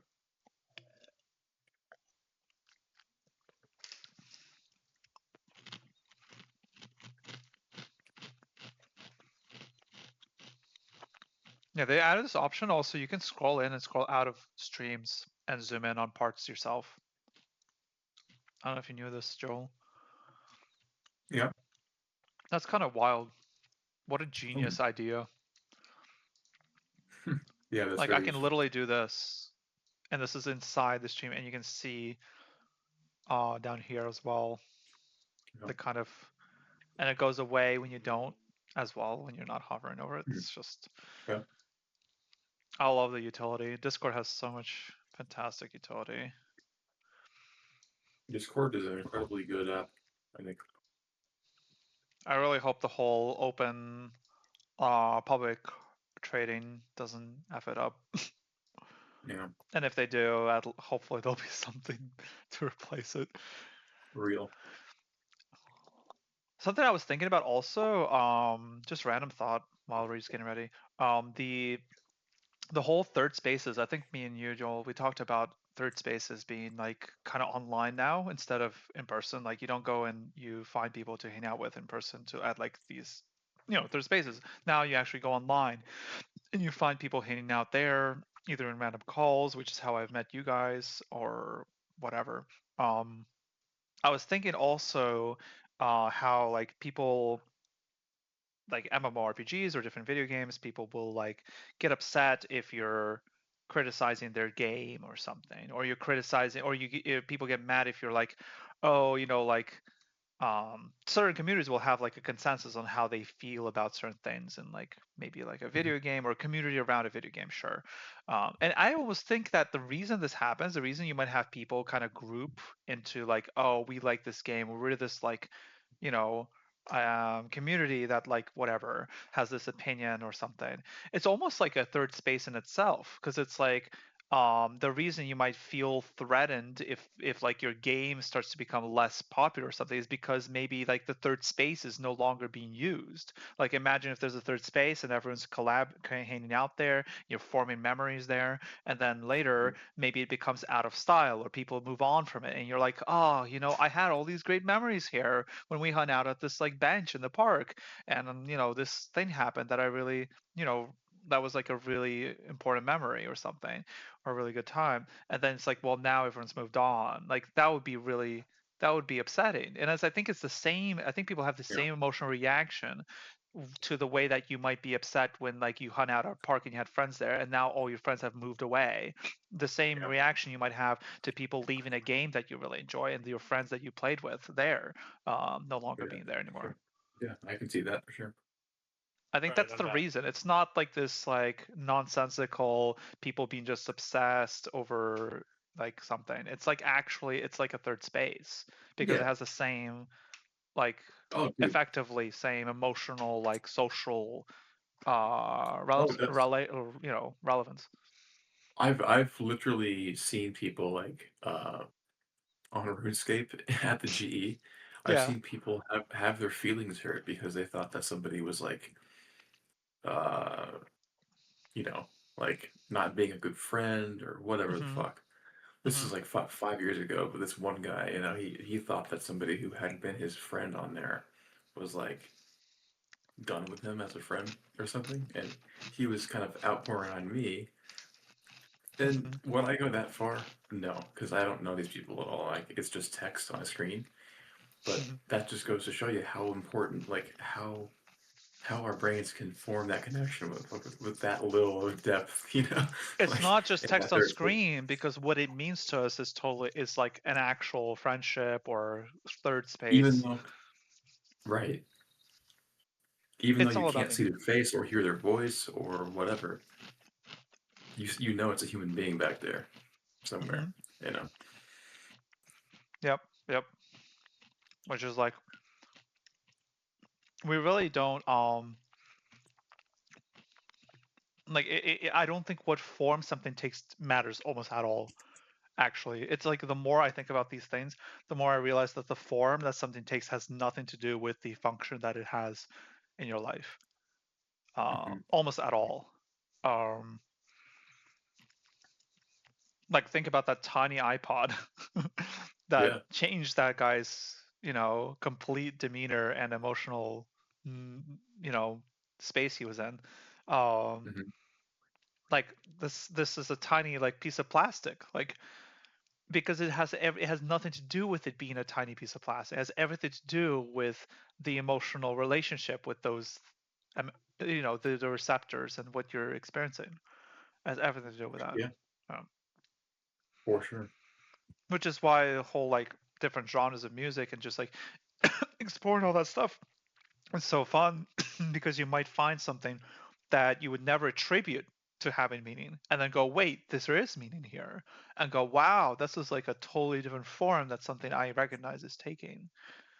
That's the whole old is the, new is just the old, long forgotten old. It's not necessarily, it can't be long forgotten old, or it could be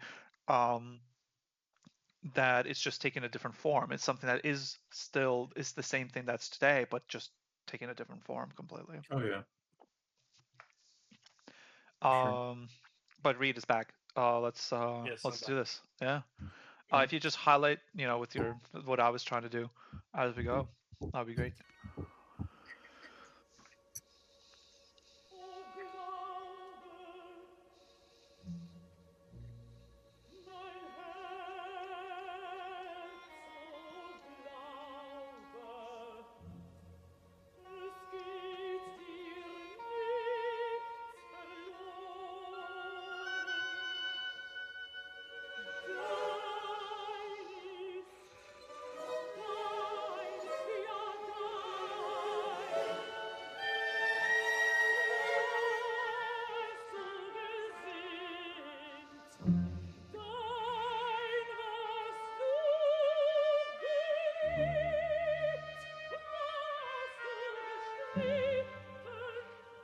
G minor, they struggled.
Wow, I want to really go maybe through that one. Wow, those harmony changes. Light on the E flat major. So sorry, it actually ends on Rise Again. Mm-hmm. That's where that arrives. Mm-hmm.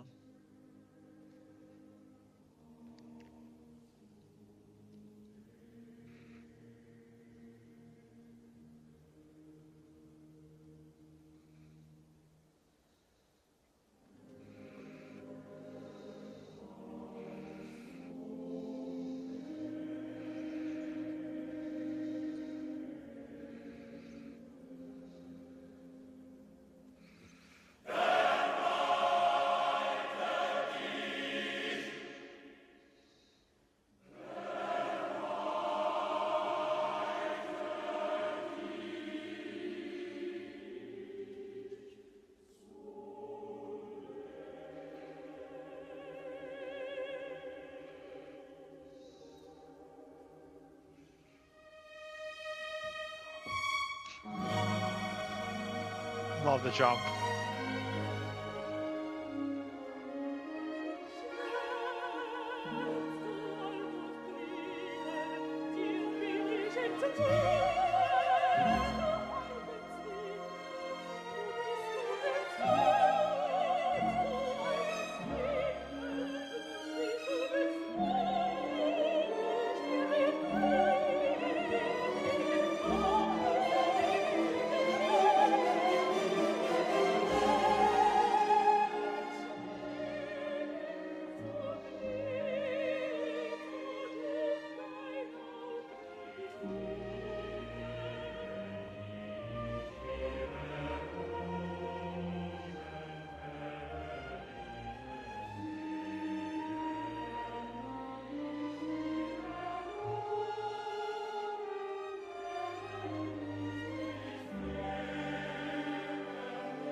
Nice. Wow. Very amazing. I love Bernstein. Gosh. Ugh. Just the whole like,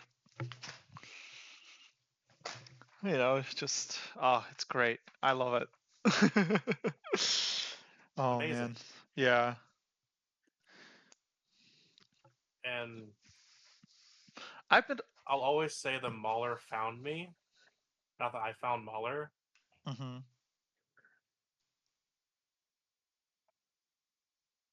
Yeah. Because I needed to hear the message of his second symphony.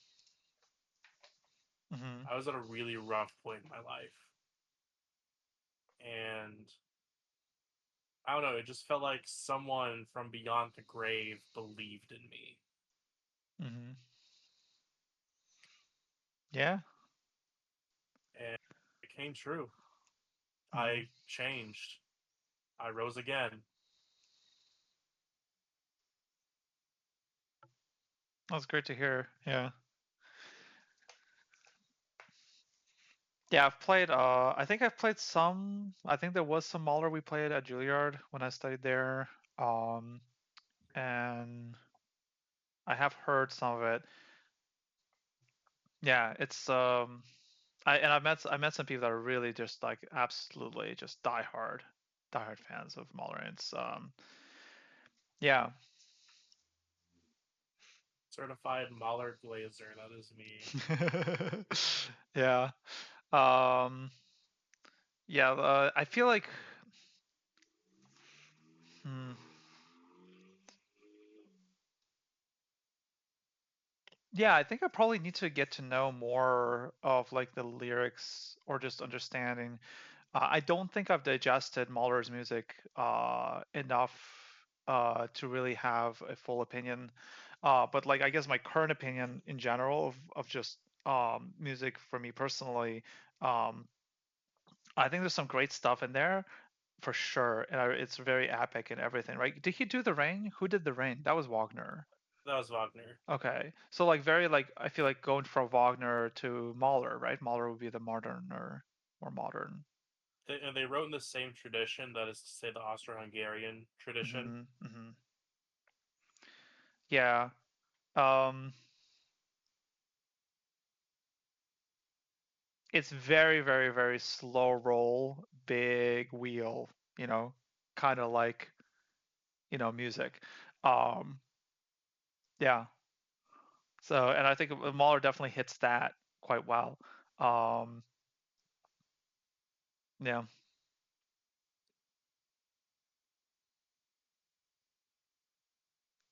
His leader are also really good. Mahler has leader. Leader, Yeah, meaning. like for solo singer. Okay. That's like the form, or like the what's it called? What is the term for that? Like yeah, I guess it's form. Is that a form for solo singing, accompanied voice or solo? It's just German art songs. Okay, gotcha. Usually set to a poem. Mm-hmm. The usual suspects are poets like Goethe, Heine, Müller, Rickert. Mm-hmm. It's focused on like text and mood and imagery and psychological nuance. So it's Mm-hmm. not just like a tune with accompaniment, but like a miniature drama, basically. Mm-hmm. Gotcha. And so with the Mahler 2, what would you say is the message or the, you know, if you had to boil it down in some way? Yeah. Your struggles make you who you are, Mm-hmm. and at the same time, you're never fully actualized Mm-hmm. because you're always changing. Yeah. And some changes are bigger than others. Mm-hmm. And change can often feel like a part of you is dying. Oh yeah. And that's often true. A part of you is dying. It's Yeah. very death-like. Super real. It's, So real. Yeah. the big lyrical takeaway here is, what was it? Hold on.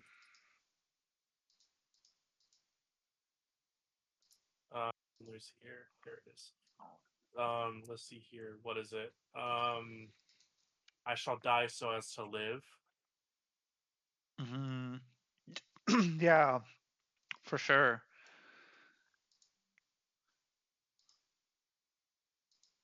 Nice. Yeah.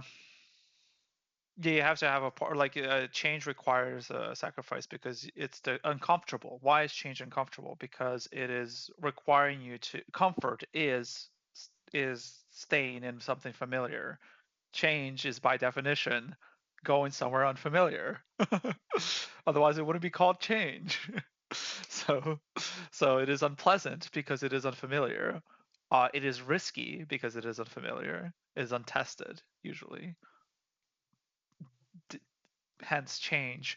And so yeah, so it requires something to be replaced. Some element of your life or something must be replaced with something new, so therefore it must effectively die to make room for the new. Exactly. Circle of life. What's really interesting is that, so Mahler was really heavily tied with German intelligentsia in general. And this included figures like Sigmund Freud, who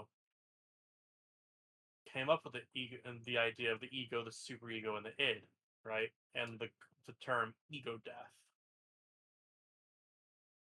So it's interesting, like to the point where Mahler actually had sessions with Sigmund Freud for his mental health. Wow. Mm-hmm. And it's interesting that he writes about this concept that, while it can be taken very literally as referring to literal death, ceasing of biological function, Yeah. it's also very symbolic. And ego death is a symbolic way of dying, Mm-hmm. basically. Your ego is transforming or dying in some way. Removal of the um what is the word, mature, like the immature element of your ego, maybe some level of immaturity that comes with being egotistic, one could say.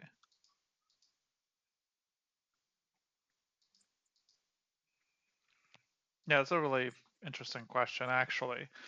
Like ego, it's like right, because egotistical means that you are um Let me look at that. Person possesses an exaggerated, inflated sense of self-importance, right? Viewing themselves as superior to others. But then, like, what is the opposite? What is on the opposite side? Is like you would be like doormat, right? Like you have no you feel like you are not important to anybody, not even to yourself. So lack of self-esteem.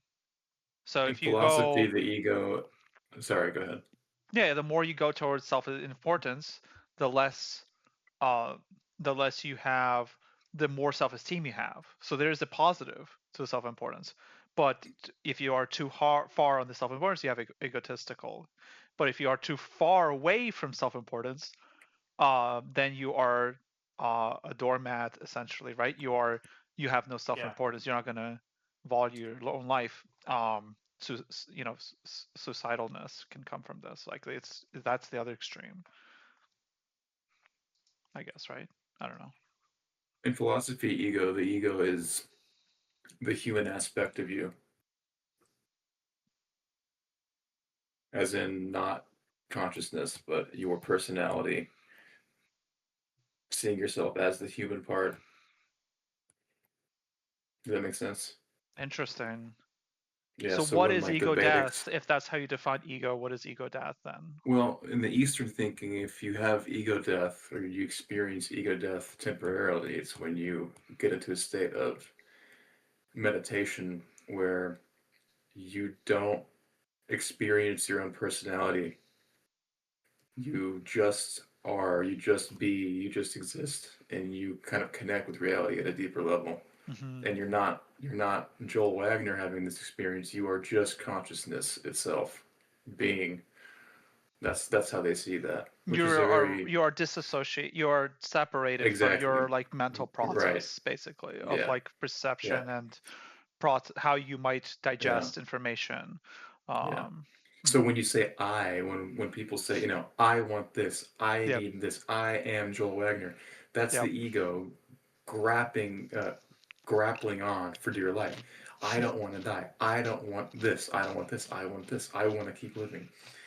But to them, if you can divorce yourself from that and try to get behind your experience and see that even in pain and pleasure, you're really the real thing that is you. Now, I'm not claiming this, but the yeah, thing yeah. that's really you, which is consciousness, is kind of experiencing this human experience. And if you detach from that, that's enlightenment. Mm-hmm. And so it becomes easier to let the bad things happen to you because it's not really happening to you. It's something that you're experiencing as an You're watching it outsider. happen You're rather watching, you're than watching it, it's happening to you. You are observing it occurring, even though almost. it That's might my. hurt. It Mhm. might hurt, but if you can see it from a more transcendent perspective, the hurt isn't as bad. This is why monks can burn themselves and die Yeah, because and not move when it happens because they've trained themselves to kind of get behind their own personality so much that yeah. the pain isn't as bad for them So somehow. what is It's quite what weird. is the benefit of this? Like, how would you utilize an advantage of I don't having know. this? I guess for them, I think what they say is something like I think the whole purpose of it is to make suffering easier to Yeah, bear. because suffering is required in life. If you want to change, you want to have maybe more agency over changing your life in a way that you see fit. You cannot impose this if you're Right. completely paralyzed by pain or Right. suffering The the that you the might the have to human, experience to make this change yeah. happen. The The costs. human, the human personality, the human organism wants to avoid things. It Hmm. wants to control, it wants to avoid, it wants to control its environment. I don't want pain. I don't want bad things. I don't want. But the universe is going to throw you bad things no matter what. So if you can get behind your personality and see it from a more transcendent From a different point of view. yeah, exactly. And then Yeah. and I have not done this, so I can't speak from experience, but Yeah. I guess it helps. It helps you. It helps you kind of get distance from the pain and kind of Well, if let you're it in a happen as, situation where you feel yeah, powerless, you have to you have to deal with the circumstances you're in. If you don't have the power to yeah. control for a variable that is imposed upon you, um, this is you have to find some way to cope with this Yeah, because reality. if the real thing that you are is consciousness, if that's the deep reality that what we all are, then suffering is just part of what we really are. That's part of nature. And Hmm. the organism trying to fight against that would be fighting against its own real nature. See what Yeah, I you're mean? fighting nature. See, You can't win. pain and suffering don't have to argue. They to be real. They just are. They are real, and they don't have to argue. They don't have to ask you for permission to be real. They just are. So if pain and suffering is part of the ultimate reality, and that's what we all are, then Hmm. accepting it makes it easier on your ego. Makes sense? It makes it easier on your human experience if you just accept that as what you really are. Does it make Yeah, sense? you won't see it as like Instead of I fighting against am it. weak or I deserve this. Do I deserve this pain? Oh, I must have done something maybe I'm terrible and that's why I'm experiencing this pain. That is actually a weakness of being egotistical, because then Yeah. you are attributing the events that are happening to you as your Hmm. fault. So it's almost like, yeah, so it's like if you're very egotistical, then everything's your fault, not only the good but the bad too. Everything that bad Yeah. happens to you, maybe something completely out of your control, now becomes your fault. And that's what Yeah. happens with kids all the time. So if you're young and something Kids. Yeah. terrible happens to you, you think it's your fault immediately, because what else could it possibly be? I'm the only thing that's going on, right? I Oh yeah. am everything that's Kids happening are to like me. Yeah, it's kids are completely, pure ego. Yeah, yeah, they're pure pure ego ego. because they haven't developed any kind of rationality where they can get themselves, so they can take That's themselves wild. above their situation. They're more animalistic in that way. So they're very Yeah, for egocentric in that sure. way. They're See, just ego reacting is to things happening around them. But they attribute, if they think about anything logically, they're always going to think, well, of course it's my fault. I'm the yeah, reason my parents don't love me. I'm the reason my parents are fighting. I'm the reason my parents divorced, right? Or like, yeah. I'm the reason that, anything terrible that might happen to you, that's not your fault. I'm the reason I'm being bullied. I am terrible. I am, uh, you know, But there's also I'm this word, whatever. this word I, this self, it's a self-centric thing. I. Yes. That's the ego. And it's not really the word ego as in, see, we think of ego as like pride. It's not about It's that. your It's more about, relationship with your experiences is the ego. yeah, That is, it's it's about the seeing, relationship. it's about seeing yourself as the primary thing instead of what the people in the East try to do is they try to quote unquote become one with reality instead of them being kind of this uh, fractured off center, this thing that's like separate from reality. You know what I So if you mean? can Which get is what really the good at this, if you can get really good at choosing where you are, then this is literally controlling vulnerability. So how vulnerable are you? So when you're writing music, you would want to be vulnerable. You would want to, let it flow. Yeah, let the bad yeah. flow, let the good flow. Yeah, I mean, the whole thing. self-importance, I don't know, that word is kind of tripping me up on the egotistical, but it's like attributing things that happen to you as you. I mean, that is important. You have to have some, that's what people say, like with like artists, like the best artists are on some level egotistical. That's what I've heard being thrown around, usually with old school, is that everyone that is very successful as an artist has to have some level of ego.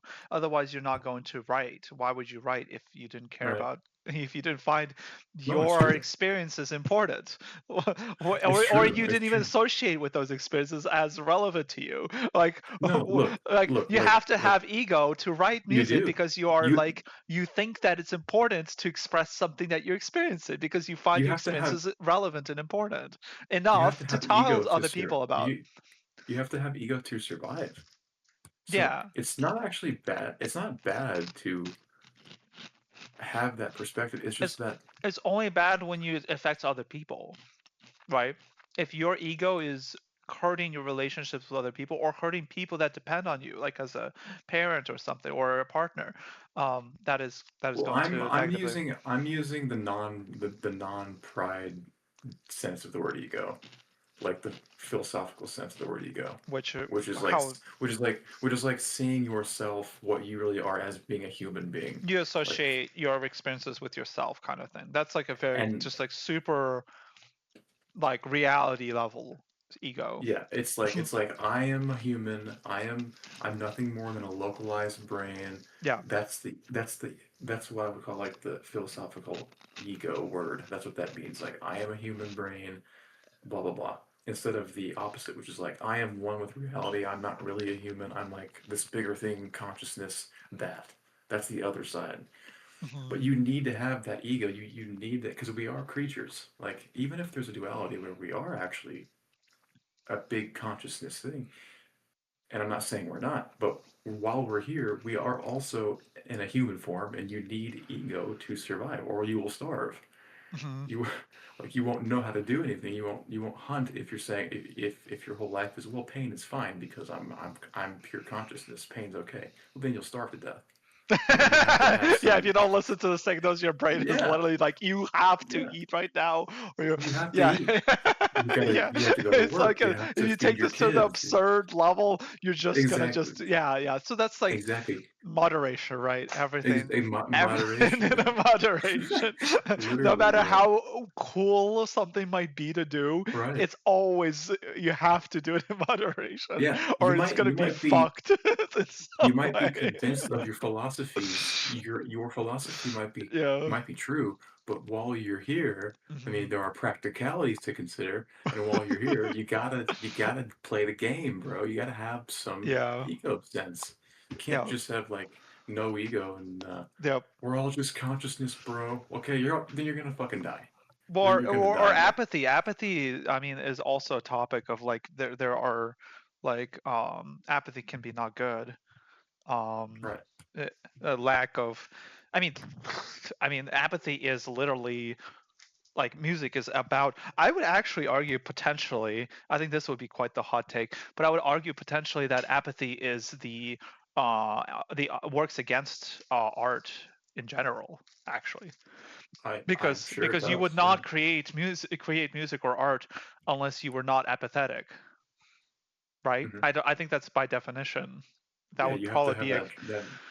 to have that drive.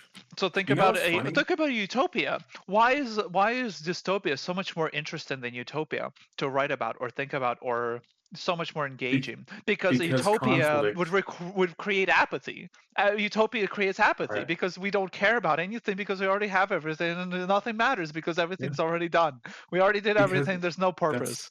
that's why every movie, every story, every book has conflict in it because Yeah. And no the more conflict is conflict boring. and the more Yeah, vibrant the conflict, the better the story. And it's the like, better it is. okay, that actually, That's I remember there was a video, the Josh video. mhm. I want to watch that Well, and talk about this is that. again this is how the Eastern people view what Earth, what the universe is that it's a vacation that the ultimate reality is playing with itself to make it interesting because if the ultimate thing is perfect then it's boring, so it kind of fractures off Because there's and does nothing, this nothing, thing. no new interactions with it. There's It's nothing just going on, over. and it's a perfect it's a movie with no conflict, so it's boring. So what it does is it plays this game where you have suffering and pain and good and bad, light and dark, and all these things, Hmm. and it does that way of thinking about it does make sense out of the problem of evil and suffering and all of that. Is that it is the ultimate root of reality, which is having fun with itself in some way to make it interesting. Why would you interact with works something out. that's perfect if you have? I mean, for me personally, especially, this might just be like this might be way more subjective because it's like I feel like when I look at something, I see something that's perfect and it's like amazing. I'm gonna go look at something that isn't and see if I can improve on it. I am looking for something that would be a challenge. Would be like, oh, no one can do this. Oh yeah, maybe I can. You know, Watch me, it's like bitch. watch me. Yeah, exactly. Hold my beer. So it's like that's what gets me excited is when there isn't perfection. When it's not perfect is that when I'm excited most. If it's perfect, then I'm like, okay, I want to move on to the thing that isn't because that's what's going to be much more interesting to engage with because there's room to do something. There's room for improvement. If there's no room for improvement, why the bother? Right. Yeah. It's interesting, isn't it? Apathy. It goes back to apathy. It's that's the emotion I feel to that. Yeah. So okay, here, let me I do need to. Okay, Reed, can I ask you first Mahler piece to get into for symphony? As for somebody who doesn't know any Mahler at all, yeah. Me or Somebody who you doesn't or know who? any Mahler at all. Oh, okay. you read because he knows Mahler. Can His you repeat the first question? symphony is super accessible. Super accessible. Is it like an hour and a half still? It's still an hour and a half, but compared to his other works, this is a pretty steep criticism, but this is compared to his other works. So far as like emotional depth and impact goes, it's a little sophomoric, so that's why it's a lot more accessible. Okay. I will start with the first. I like it. I like that it's the first one that's that way.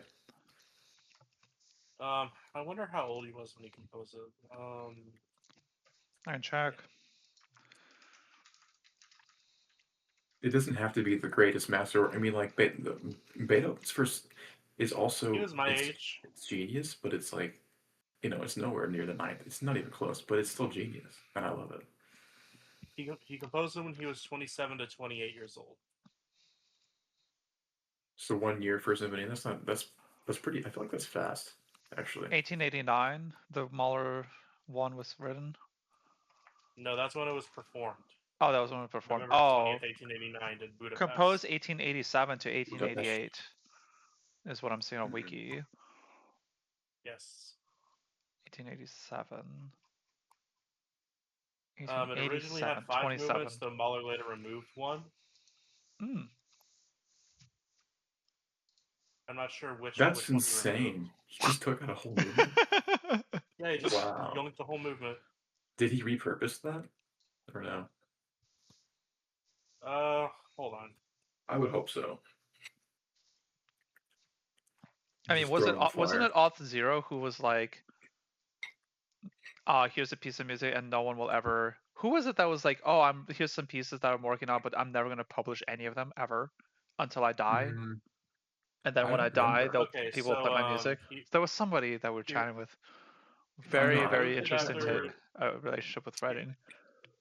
He removed it after the first 3 performances from 1888 or 1889 to 1894 due to harsh criticism, negative press, and his own feeling that it was too sentimental.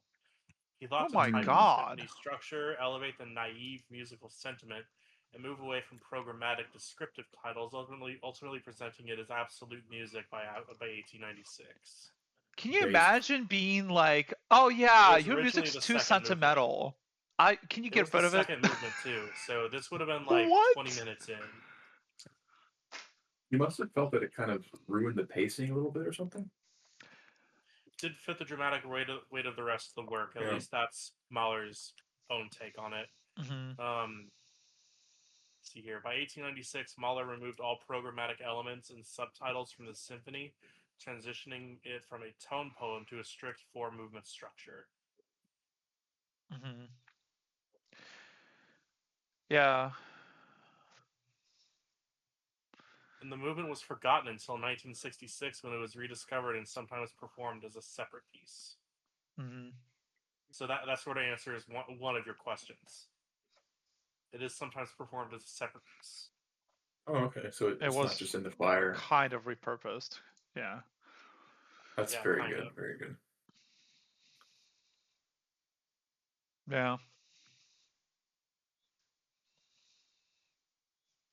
it's wild how like right, like Mahler would probably look at his second movie and be like, eh, and we're looking at it like, oh God, please don't delete this. This is history. Like, you know, Oh yeah, it's yeah, like context, and 100%. it's just wild how like in the moment, like today, you might look at an event and be like, whatever.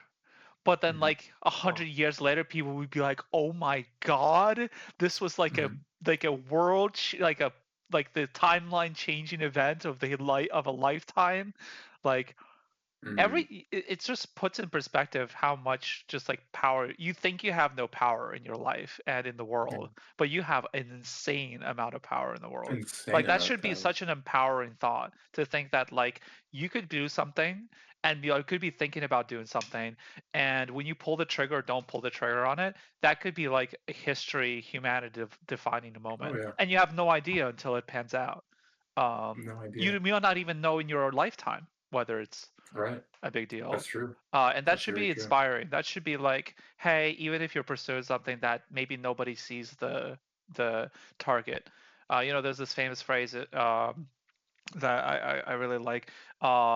It's what is it? I think the best in the world can hit the target better. Can hit any target, right? Or can hit the target perfectly, or something. Oh, you're Oh, talking about the talent. Talent. professional, the best person in the world can hit the target that no one else can hit.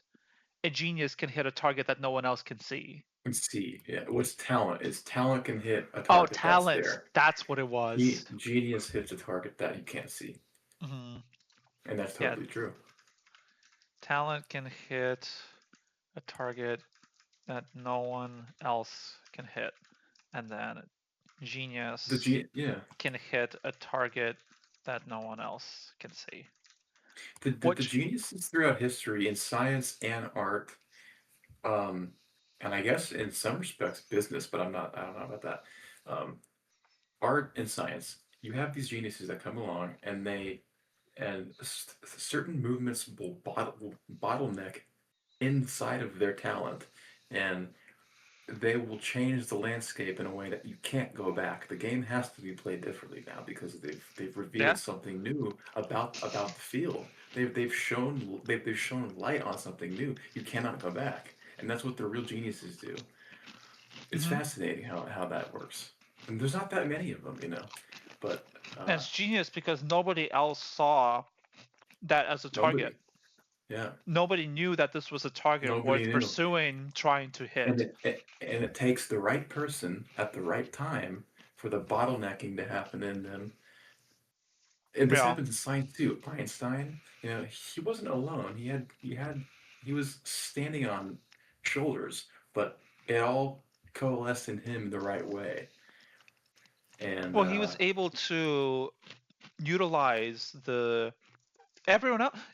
Einstein wasn't the only one standing on those shoulders. Every single person living right, alongside him was standing on those shoulders. they So were, I they don't think were. that's an attribution of like, oh, takes away from, anybody could have done it. Well, why didn't No, no, anybody no. do it? You know Yeah, what I mean? No, exactly. I'm It not taking away takes the from you, right Joel, person. but I'm just saying No, that no, that's no. like something people won't. I feel like is like something worth mentioning too. No, no, yeah, yeah. I'm saying, yeah, it takes the right person at the right place at the right time to No. take the things that's swirling around in the field and organize them in the right way because of their talent. It just happens naturally. And Yeah. then they shine light. See, it took Einstein, what, 15 years to actually prove general relativity. But I guess what they call the miracle year was 1905, and that was the year he was thinking about the clock tower and the train and light and what would happen if you actually went that fast if you rode on light, all of these things. And he said like it was a storm in my mind. It came out of nowhere, and suddenly I knew what this thing was. And then he spent years working it out and then testing eventually, but nobody else could have done that. And without Maxwell's equations of light, he would not have been able to do that. So it took Maxwell and Newton, basically, for Einstein to be able to, in his time and place with his special brain, Yep. do that. And because of Einstein, we have our modern world now. Mm-hmm. We owe our modern world to Albert Einstein. Did you know Mm-hmm. that? Yeah. So it's yeah, it's fascinating. Yeah. Yeah. Yeah, very inspired stuff. Super inspired stuff. And sometimes I do relate to the whole target that no one else can see. I do feel like a lot of times I felt, I guess, well, maybe it was just my living under my my mother, but in a way, I felt lonely in some things because I felt like I was like, oh my God, I can see clear as day this target that I'm like wanting to pursue, but then I don't What see happened? anybody Something else cut giving off. a Oh, shit my about it. ears. Sorry. But then I don't see anyone else shooting for this target. I'm like, am I just an idiot? Why do I care about this? But I'm like, but there has to be a. I'm like, then I go like, well, there is reason to. There's got to be something worthwhile here to dig here and to pursue invest my time and energy and thinking about trying to hit this target. And then it's like, but I did feel it was difficult sometimes to like it's a challenging thing of like, am I just crazy that I want to hit this target that no one else seems to really care? Like, I'm not. There's no way that I'm like the only guy to think of shooting this for this target. Why does no one else care? Why does no one else care? And I guess like my like almost co-op, like wanting that camaraderie of everyone working towards the same goal, then sometimes made it difficult for me to pursue things. But whenever I would, I really would. I would never be. I was never regretting. I never regretted hitting a target that Oh no, like no one else was going for. you owe it to yourself. You owe it to yourself to try. Yeah, I We like all that. do. You owe it to So yourself to try. yeah, yeah, of course. I love that. Whatever talents we have, it's our duty really to use them It's for a the betterment of calling. man. You should answer the call. Yeah, you Answer have a the call. responsibility, man, to use your talents. You do.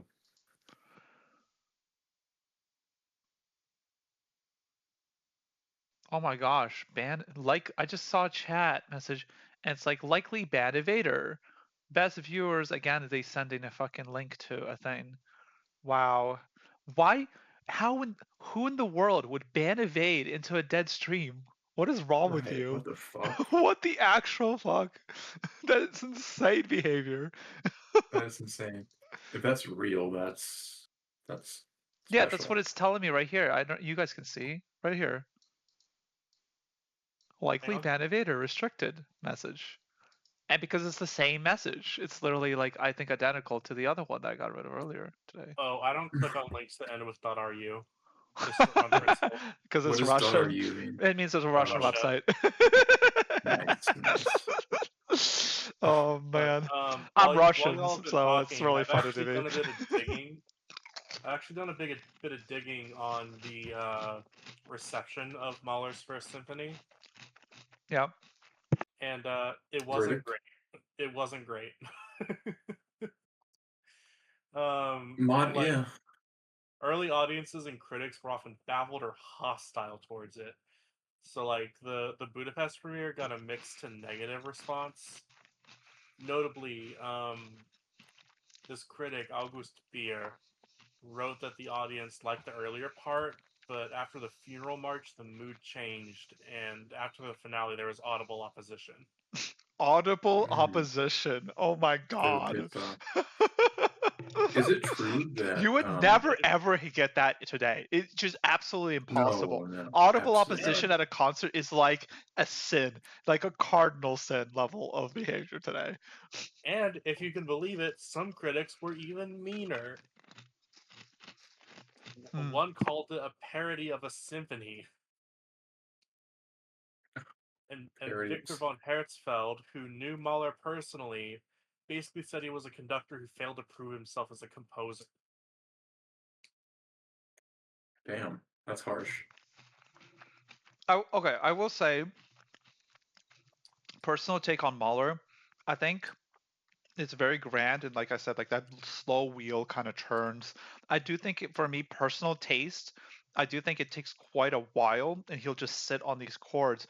And I do feel performing it, having performed it, and having listened to some of it, not much, not that much, but some of it, it really the momentum. I would feel like kind of just it just kind of goes like this, and then and then a new chord is like, oh, and then it just kind of just stays. And I feel like like the harmonic rhythm is extremely slow, right? I mean, harmonic rhythm tends to be really, really slow with Mahler. So it's much more about the orchestration and those kind of things that I would think, okay, so then I go, it must be the orchestration, it must be those things that are really going to be engaging. But then like the orchestration will just kind of stay the same for a long time too. So a lot of things kind of stay the same and hold. You'll have like this tremolo for like 8 bars in a row, holding the same harmony. I guess like that part takes the momentum out of maybe like when you listen to music that has a faster harmonic rhythm, or maybe there's like arpeggiation and some kind of oscillating things going on. Those kind of allow for something to feel like it's in motion without it necessarily having motion. It's like that oscillating kind of rocking thing going on. So that's like my personal, I guess, like thing that I feel like doesn't really um that I find other approaches to creating that grand feel that Mahler is going for, it seems like, that I found more compelling, that speaks to me more personally. So that's the only thing I can think of as like a critique, if you will. Mm-hmm.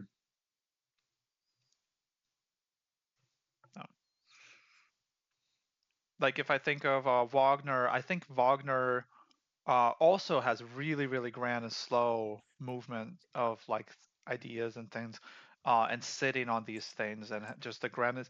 And I think there was also a lot of novelty to this too, right? I feel like Wagner had just massive groups playing, so that was very the sheer size of it, and just that epicness of that performance was a big thing that was that was newer. With how the size of that. Um, so like today, I guess like in the context of today, I feel like that's not as, maybe it doesn't hit the same as it might have done back then. Mm-hmm. No. Is it true that the Rite of Spring actually caused fights to break out? Yeah. Damn. Yeah, it caused a riot on its premiere. That's insane. What were people saying? Like, what was people's actual critique? Was it just that it's not what we have heard before? I don't know. It's not what we're expecting. The whole fucking Western music, like, you're expecting this resolution. You're expecting. I hate that. I hate it so much. I'm like, you aren't. You are, but not everyone is. And I think attributing, I don't know, some of the like music theory stuff from Western music, attributing to like, this is what your ear is expecting. I'm like, no, it's not. But go on, sure. It's like, I don't know. Is it expecting that? I don't think it is. Is it tension and release? Yes. Is it tension and release that's done smoothly? Yes. Is it what your ear is expecting innately and you're just born to hear this thing and this is like, innate or something, or this is like what everyone agrees on? I completely disagree with that part. That is the part that I am like, nope, take that out, because that is not true at all. Because you have all these different genres that just prove that it's just not the case. Mm-hmm. I'm doing some digging about specifically the opening night chaos. I would love to hear some insight on that. Because there were a lot of big names in the audience that night. Like, I wonder what the nature. Debussy. No shit. No way. Are you kidding me? They were there. Debussy, you said? Okay. Pretty sure, yeah. If that's true, my gosh. So the opening night of Stravinsky's The Rite of Spring was less of a clean riot than a full house cultural brawl, basically. It premiered May 29, 1913 at the Théâtre des Champs-Élysées in Paris. Performed by Diaghilev's Ballet Russe, with choreography by Vaslav Nijinsky, and costumes by Nicholas Roerich. Theater was packed. Trouble seems to have started very early. Some accounts say people reacted during the eerie high bassoon opening. Others say the real explosion came when a curtain rose and the dancers began to just these deliberately ugly, heavy, turned-in, stomping choreography. Instead of the graceful classical ballet lines, the dancers looked gross, right? Stravinsky is the Rite of Spring, reaction- right? Or we switched to Stravinsky's Stravinsky Rite of now? Spring. Okay. The audience reactions included laughter, boos, hisses, whistles, animal noises, shouting, and arguments between factions. Supporters of the piece shouted back at the people jeering it, so it became less audience versus stage and more audience versus audience.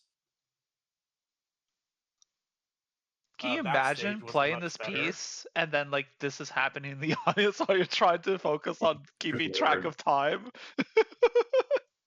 Like, Dude. bro. Ugh. Insanity. I almost want a time machine just to see that happening and everyone being like, yeah, this is normal. Just see you normal. It's true. I've never ever in my life seen anybody hackle or anything at a classical genre concert. No, in my no, entire it's life, been- it's never been, happened like, a single drilled time. out of us. It Yeah. is impossible. Apparently, it really got to Stravinsky because he actually stormed off stage shouting, "Go to hell!" You know, think about this in your mind. Like, this really happened. Picture it in your mind. Go to hell, all of you. Like in Russian or whatever he did. It would be in French. He knew French. In French. This is an event that literally happened in history. That's insane. Humanity. Oh, sorry, he wasn't at the podium, but he was in the audience, and he stormed out. Of his own premiere. Debussy and Ravel were there. Oh. They were at the dress rehearsal along with other musicians and critics. And that rehearsal apparently passed without incident. Ravel in particular is often singled out as one of the few who got it right away, right? I can see him getting it, yeah. What about Debussy? Apparently it said that Saint-Saëns also stormed out, but that story sort of gets repeated. But Stravinsky and Saint-Saëns were said that he wasn't even there, so that's my bad. He did apparently walk out of a 1914 concert performance the next year, where he reportedly declared Stravinsky mad. Let's see here. Puccini was on an opening night, but he attended the second performance on June 2nd. So many goats.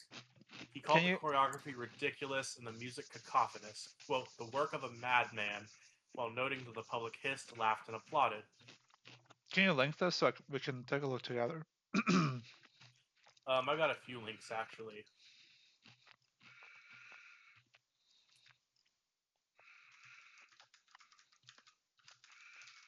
So the big one here is this Guardian article,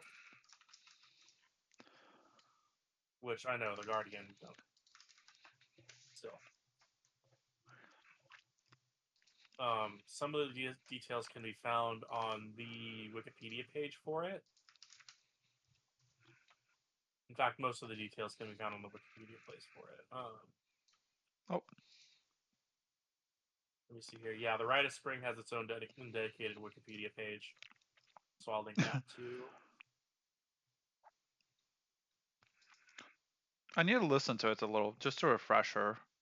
If you guys are down to jump around. It's 30 minutes of the most absurd bullshit you'll ever hear. Oh, this melody, yeah. Da-dee-da. Be right back.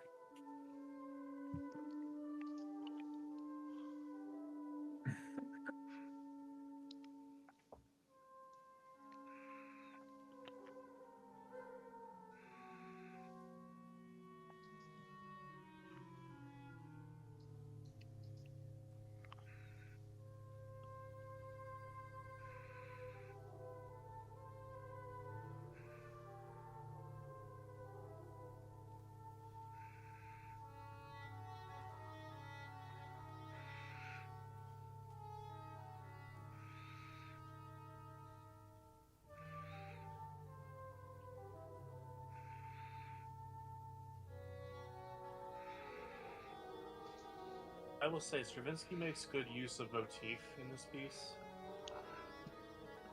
Wait, this was performed in 1958. When was that concert? The premiere and everything? The premiere was May 29th, 1913. Oh yeah, okay. Yeah, this is way later. This is New York Phil Bernstein. Okay. Yeah, it's been a while since I've listened to any of this. It's been so long.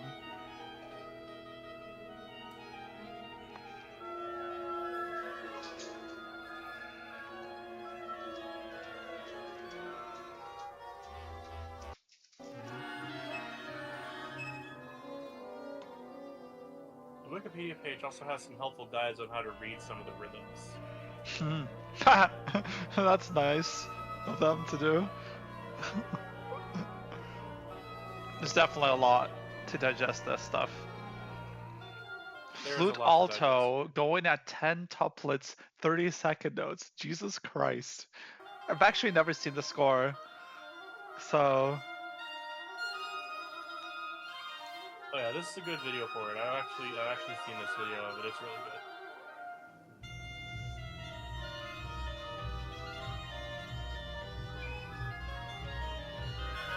good. Okay.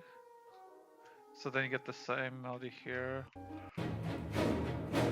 This I think I remember. You're waiting for. Yeah.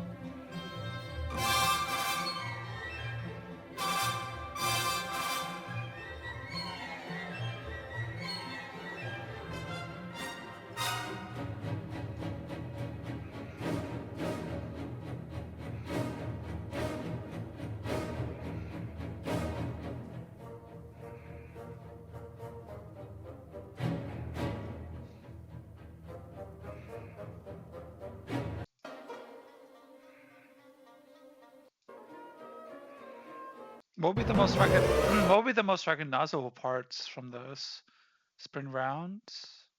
Literally just where it goes jump. That's yeah. Oh, this. I know this part of the strings. I think.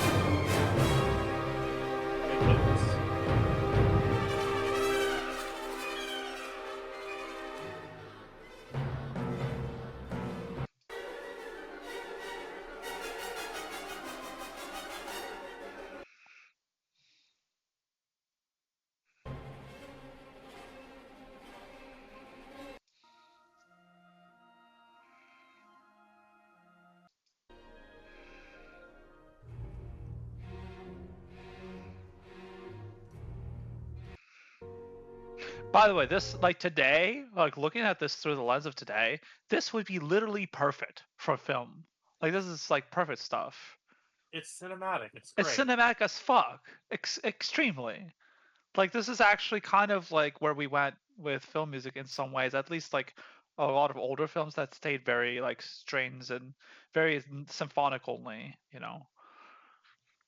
Gosh, speaking of symphonic as a term, Jesus. I mean, it sort of makes sense that this was originally written for a ballet, right?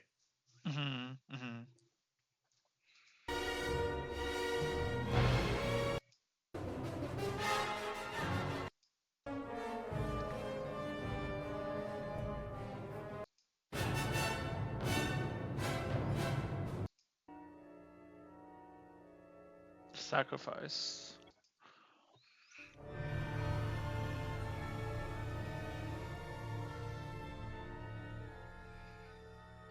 This is literally Star Wars. Like, John Williams took a page out of this, for sure. Certainly, yeah. Like this stuff against, like, you know, it's Tatooine. bassoon. It's right? Tatooine. It's literally Tatooine. Yeah, like straight up. Yeah. Like you can tell in John Williams' music where he copies almost verbatim stuff by various composers. Yep. I think the reason why is because directors will use temp stuff, and so they'll like fall in love with the track, and if it's by an old composer, they'll say it needs to sound like this, and so basically he rips them They're off like, to help. okay, then it will sound like Yeah, this. Writes yeah. down literally It'll what the sound like this, composer did. I guess I'll just make it sound like this, guys. I'm just kidding. I know. But Even yeah. though I honestly think John Williams did not like doing that because he wanted to write his own music. But if the composer falls in love with the temp score in that spot and is like insistent, like you have to, it's got to sound like this, man. It just Well, does. I think fuck, what's the word? Fucking director about all that stuff that they work Or together. he's paying like homage. He could just be like tipping his hat, you know. That's also possible.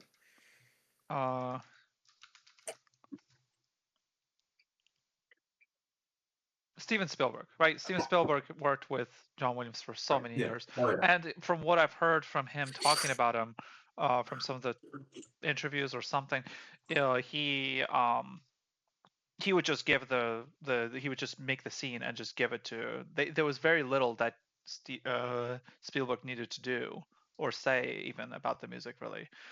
Sometimes maybe John Williams would just write to the scene and then just and then maybe Steven Spielberg said he would have to cut maybe 2 frames somewhere to fit Wow. the music, and that's about it. It Yeah. was like he would just do it all himself. John Williams would literally Well, just perfectly fit to the scene and when stuff.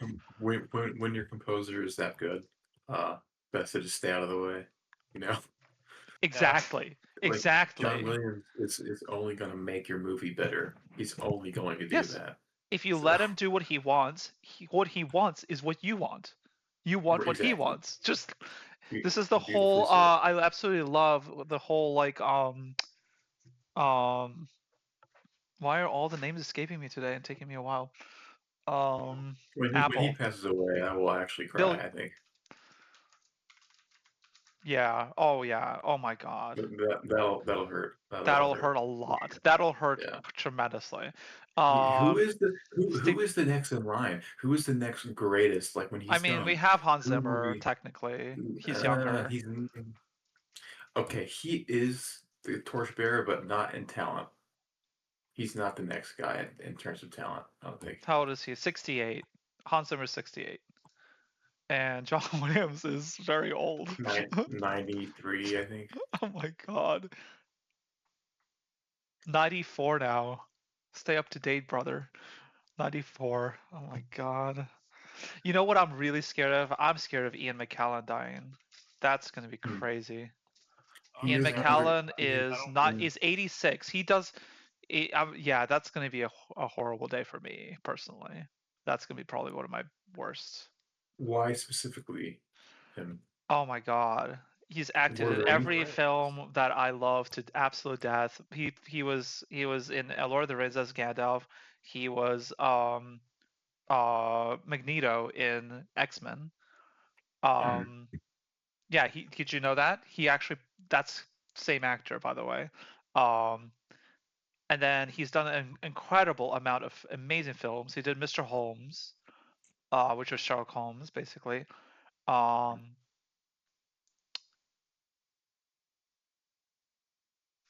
Hamlet. Yeah, he was in The Golden Compass. Very Shakespearean. Yeah, he's just very old school as well, and just able to just act, just incredible. I just absolutely love his acting. Just absolutely head over heels. I love it. I love it.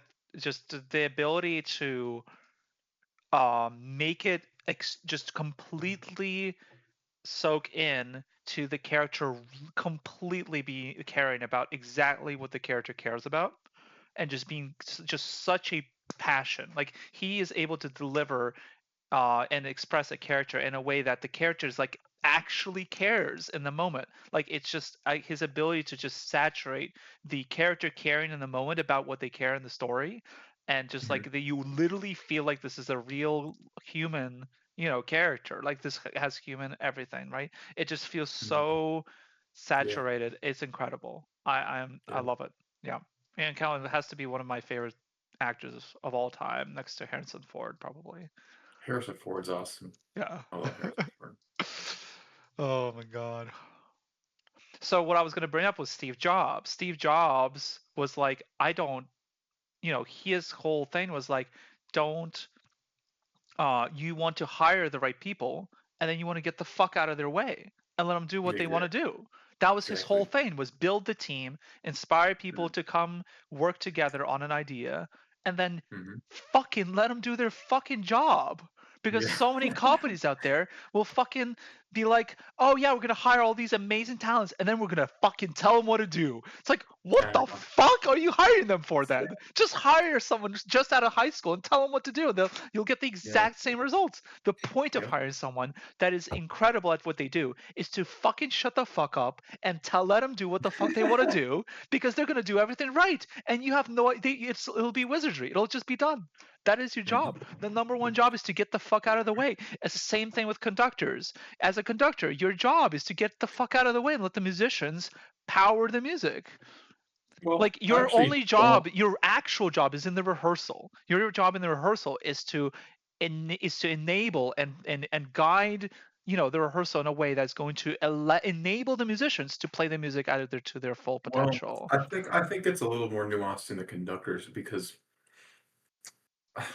I really do think that there's a reason why Bernstein playing Beethoven 7 sounds different from Claudio Abbato's, because one of them, it's coming from the conductor. He's the leader of the band.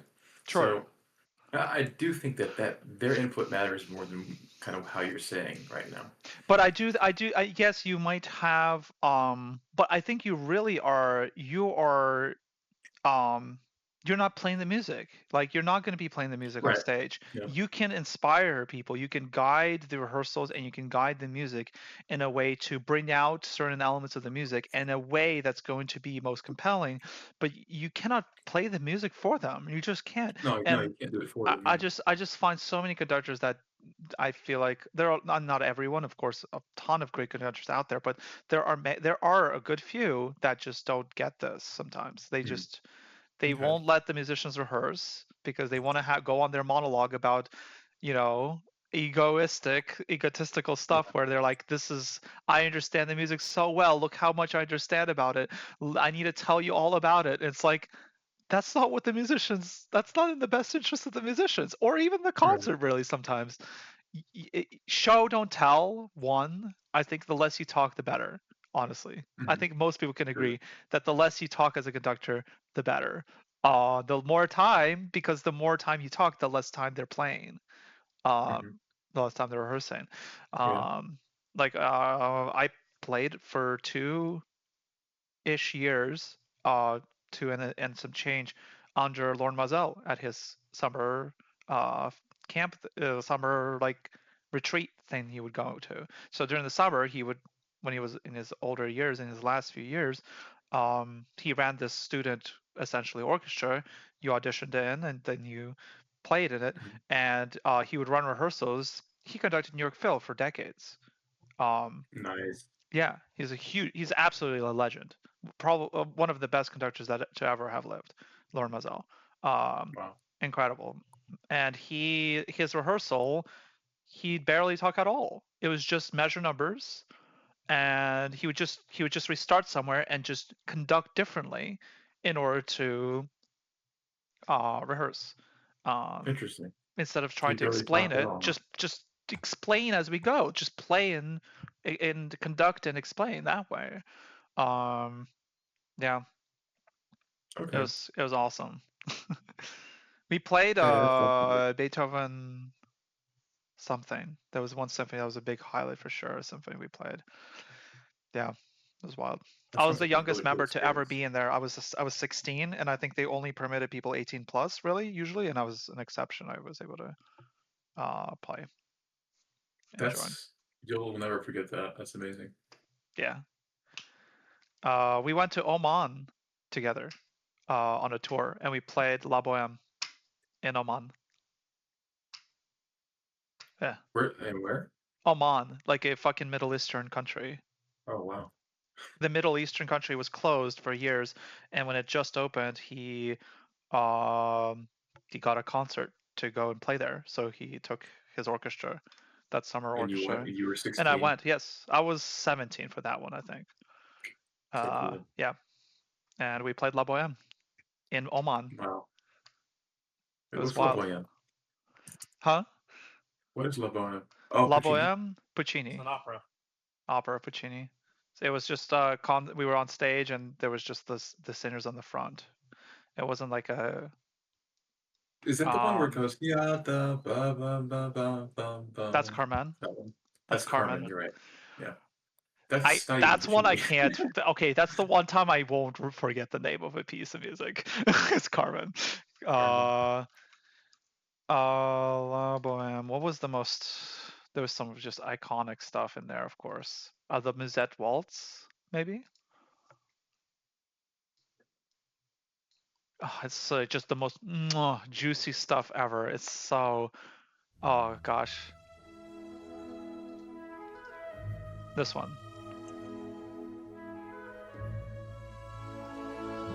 If you want to watch La Boheme without watching the opera, watch Rent. It's the same story.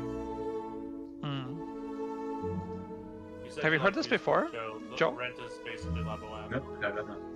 You have not? La Boheme.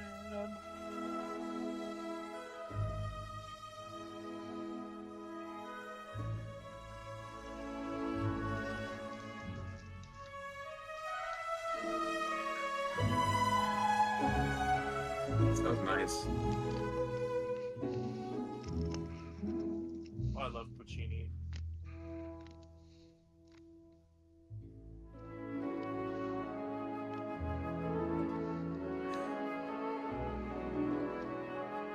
So good.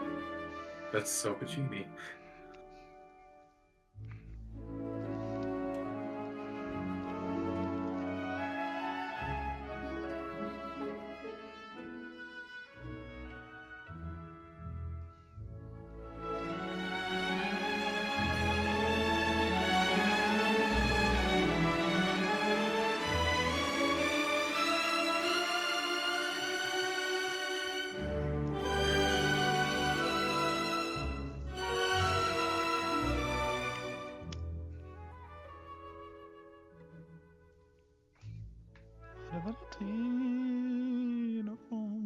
Well.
Yeah.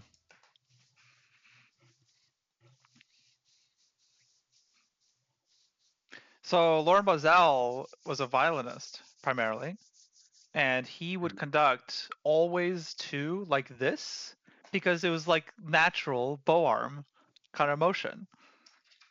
All the time, always 1, 2, like a down bow, and then an up bow for 3. Basically exclusively. He would do one. He wouldn't go to the side like this. He would always do one, pointed slightly down and go like 1, 2 to the side like this, like a down bow, and then up bow up 3. 1, 2, 3. 1, 2, 3. Which also like there's I've analyzed his conducting because I was under him a bunch, and I was just like taking notes and thinking about all this because I wanted to pursue conducting too, and yeah, so there's a lot of advantages because also to like doing that because then you can kind of prepare like the two the locking in on 2 and then moving on 3 in a 3/4 especially, there's like some advantage to that. So just like to like staying and then moving, because like once you hit, if you are already know where the 2 is, it's clear where the 3 is going to be. So you almost want to free up the 3 to be like an upbeat, so you have more control on the 3 to the 1.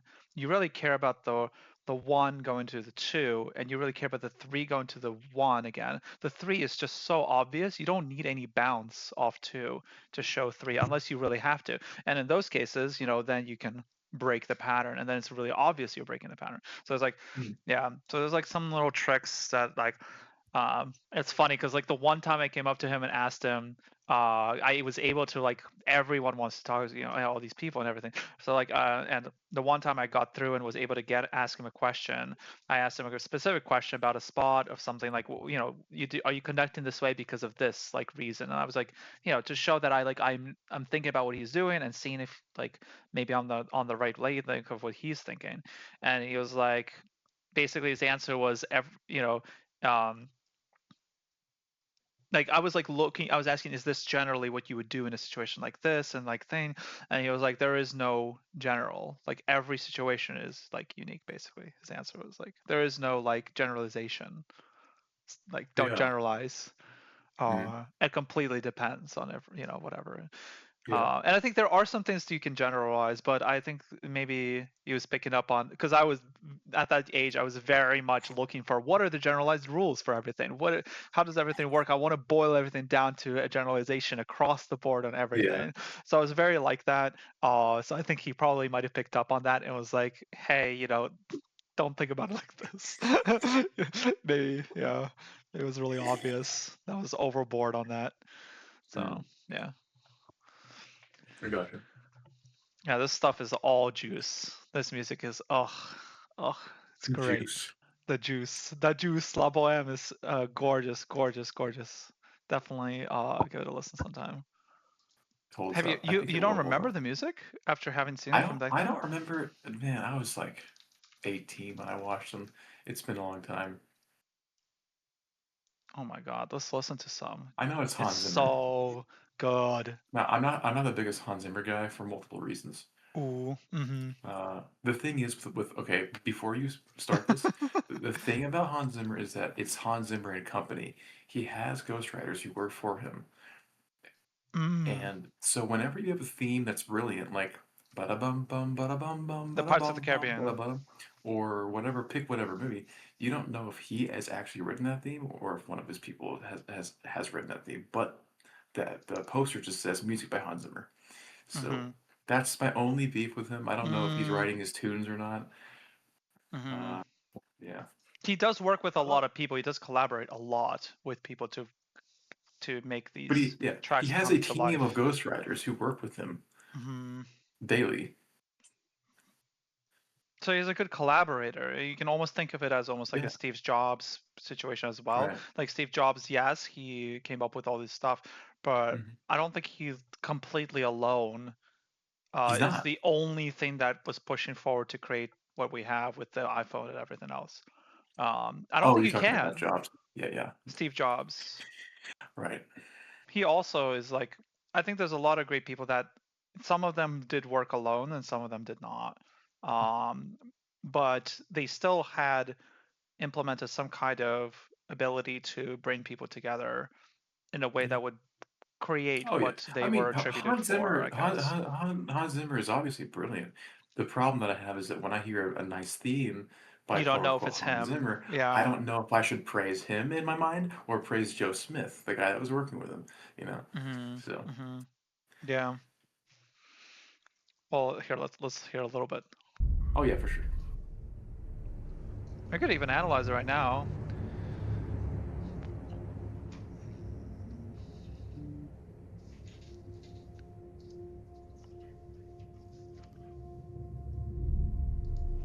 Alright, I'm getting real sleepy. I'm gonna go to bed. Okay. Yeah, I'm gonna have to pretty soon too. You're in Washington, right? Me? No, Ties. I'm in Washington State, yeah. Okay. So it's like midnight over there.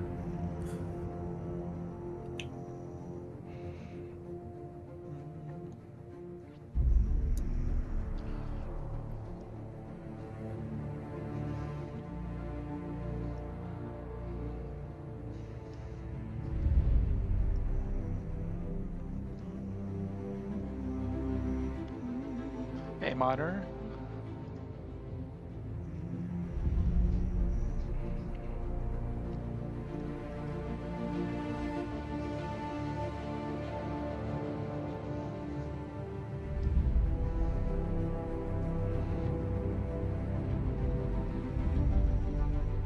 Oh, it's a G major.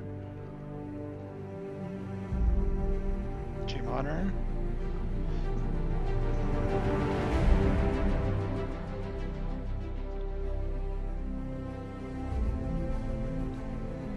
C major, A minor again.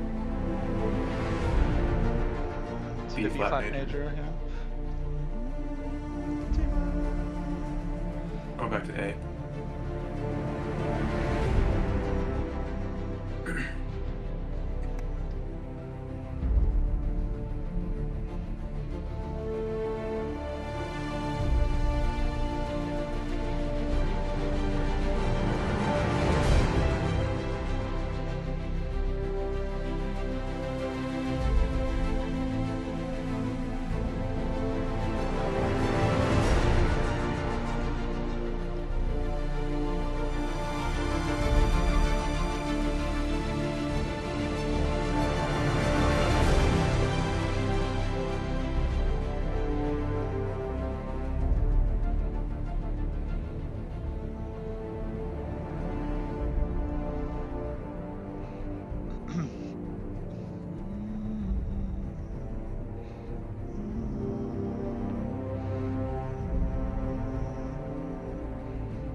That's really interesting, actually.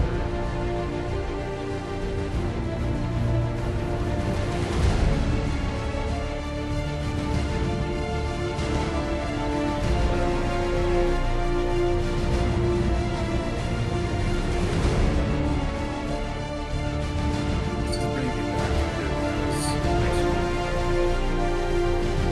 These books were brand new. Yeah. I used to go to the theater all the time when I was in school, and now I have not gone to the theater in probably 9 years. Yeah. Oh, yeah. I haven't been to theaters in ages too. Bro, So, it's different. so here it goes like,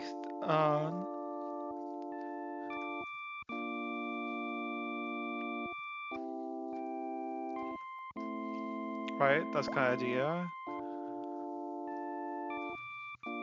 But then here at the end it goes.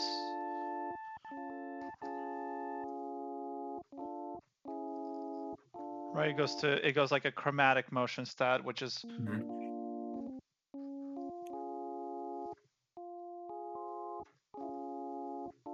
that's why it works, because it's a lowered sixth of the F instead of the D minor going to B flat. You know, that's the lower sixth. And then you have, that's actually just like Lord of the Rings also has this kind of thing. And then here it goes, this is actually a lowered sixth of F minor. So you have this here. That's why it works, because we've heard it so many times, this motion, that it's like it kind of fits when we get to here. Like here.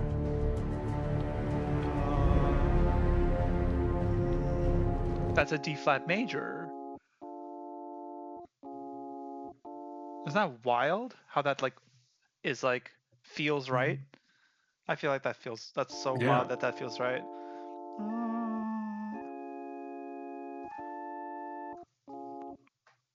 Is it even in key? No. Yeah, it's because it's this lowered six if you had F minor. So like if you bridge it that way, and then the B flat, because we've had a motion like that, it's basically moving it up like that, and then it's just staying here. I think that's the context that makes it kind of work. Yeah, that was a cool thing I just realized Well, listening back now. you could also just move your thumb up to the C sharp or the D flat, whatever. To the D flat Like when or you were C sharp. when you were playing the F minor chord, you could just raise the C up to the D flat. The C up to D flat. When you were playing the F yeah. minor. Yeah. Yeah, you could just do that. So it's really close to that, right? Yeah, it's really close. That's actually a good point. Yeah. So instead of moving one note, you're moving the outer notes and keeping the F when you're going down to D flat major. Yeah, so you get a. So he moves one note and then he moves two notes.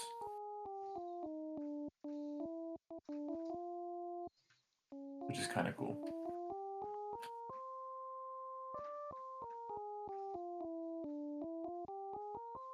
What scale is this? No, it's not a scale because we're missing E flat. It's kind of Phrygian if you had the E flat.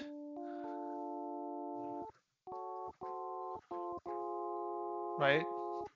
Mm.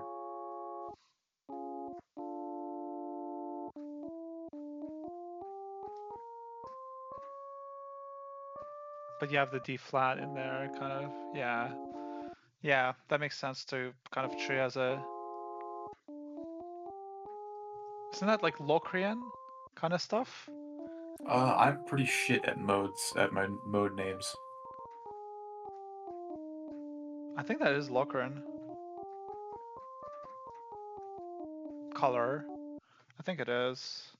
Because then it'd be E flat.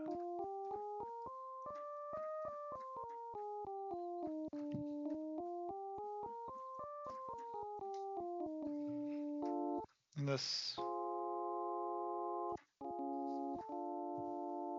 Yeah. It kind of has that Locrian color feel to it. Which kind of like, yeah, really helps. I mean, my favorite music is from Deus Ex: Human Revolution. I think is one of my favorite game of all time. The music from there is incredible. What else was interesting about this? So we had this, 6 major against this, and then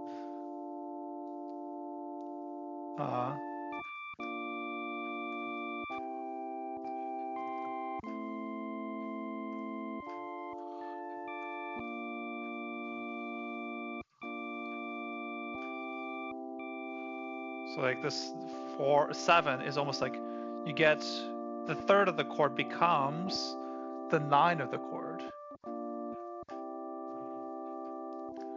And then it resolves down a 5th, which is like, and then you get the third of the chord again.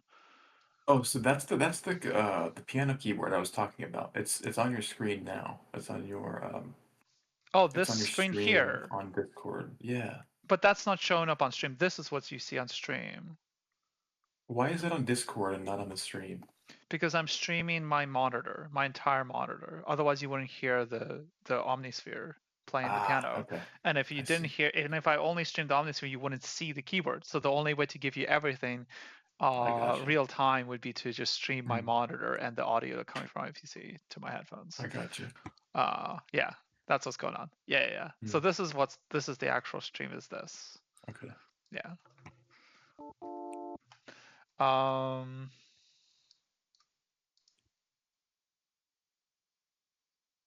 Dude, I want to watch these tomorrow or sometime this week. At least one of them. The films? Dark Knight stuff. Yeah. Oh my god. Let me know. Maybe we'll do a watch thing. I would love to rewatch it too, if you want. Let me know when you do it. I'll let you know if I'm free to join. Okay. I would love to rewatch him. Oh my god, it's so good. Yeah, let me kind of, yeah. Oh, it's at the beginning. We do get that as well. So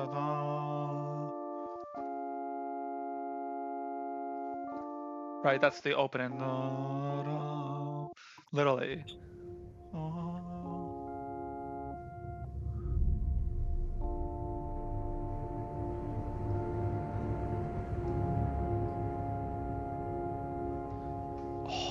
so cool. So the third of the chord is a minor third, then it becomes a third major third, which is almost like lifting, but it's That's what the Lord of the Rings expanding. does. That's what No, it doesn't do Howard that. Shore does in Lord of the Rings. No, his is just 2 minors in a row. Right? Yeah, Isn't it this? Short. Yeah, that's it. Short does 2.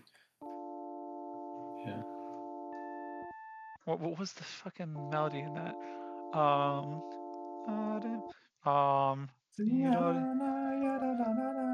Right, it's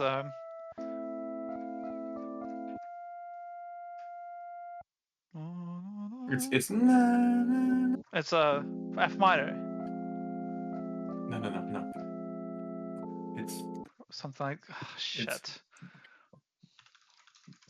It starts on B. Isn't it a half minor, half diminished? So it starts on B. Yeah. And then like.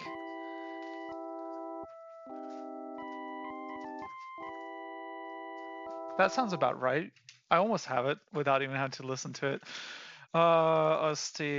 No. So oh my god, so good. God, Lord of the Rings stuff is so fucking cool.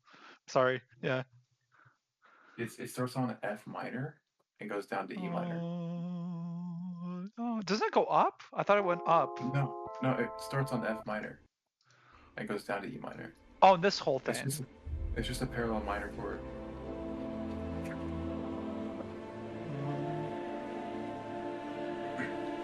Lord of the Rings is so good. That's so good. Fuck, I gotta watch this too.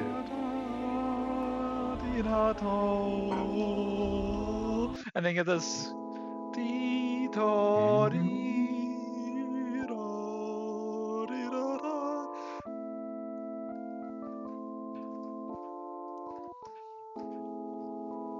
Oh, this.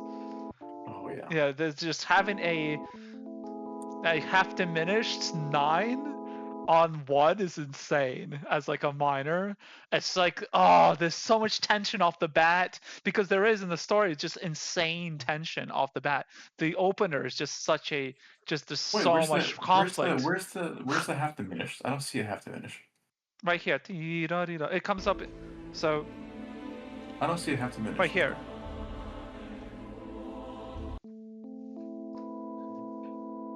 The B, A minor against this B. Oh, yeah. Well, sorry. Minor major. That's what I meant. Not half diminished. Not half diminished. Minor major. That's what I meant.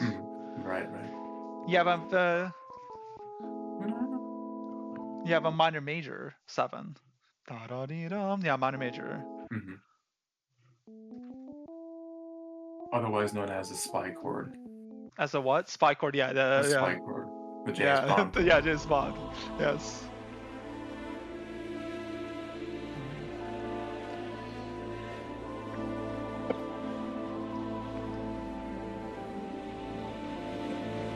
And then you have a G here, which makes it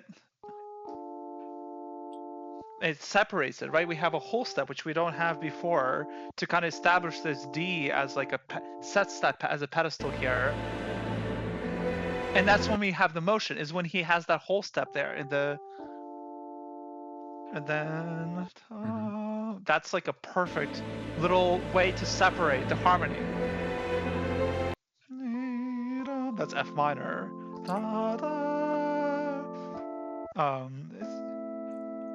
So it is F minor to A major. That's what I thought. It goes up, kind of.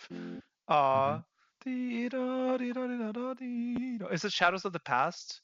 Is that what we're thinking of as the main whole? Yeah, that's the melody. I don't know if that's the title.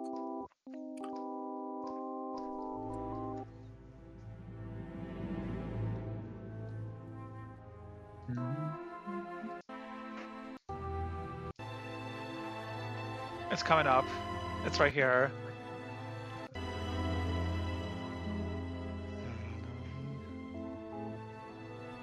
It's all this like the minor and then the tension of the 7, major 7, just in there. It's like, oh, it's so cool because it's like it's establishing the grimness and the seriousness through the minor, but then you have this major 7, which is creating that kind of eeriness of like the looming, Sauron looming danger that's coming up, and it's like pulling. It's like it's creating tons of tension away from this A minor kind of starting place, and that that's the whole thing. The Fellowship had a lot of reasons to GTFO and move on with the plot because they were in trouble because they were running from the riders and everything, and from Sauron finding the ring. So it's like this created so much. It helped so much to kind of push that. I feel like for sure it's a good chord choice, really good chord choice. When does it happen? Where's the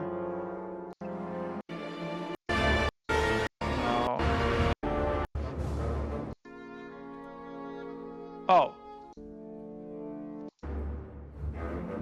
Is it this?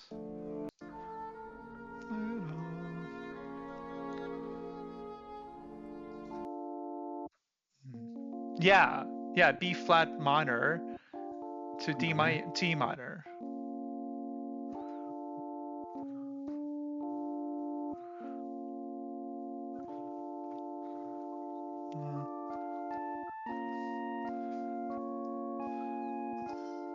Oh.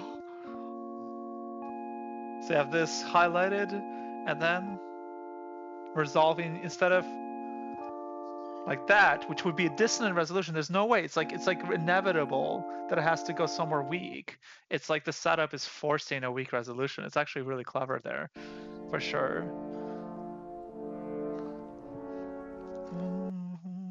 I mean, I have to hear the part where the melody plays. I have to find that. Ooh, so then you have again chromatic motion. I always find this really cool. I kind of love this so much personally. When you have like this, and then you go to instead of you go here, you have this chromatic motion somewhere in the middle, like say like this. Yeah. So you have this have to have sharp motion. So you have a lot of associations because it's like it's the smoothest transition ever, but it's to a color that's very much not the color we already had. Right. And then you could do like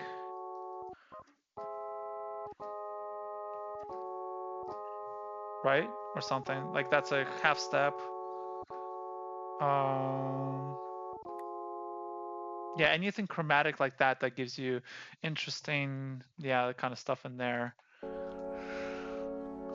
Yeah. Because anything that's a smooth transition is always really exciting to me because it's like, well, here's somewhere where I could have a smooth transition, like in a piece of work, in some piece of music, that I could go somewhere totally new, but still tie it in to the old that I already have. And that creates smooth transition from one idea to another for storytelling kind of purposes. Yeah. I need to hear the theme before I go crazy. This part? No, is it coming in? I don't think it's in this one. Okay, so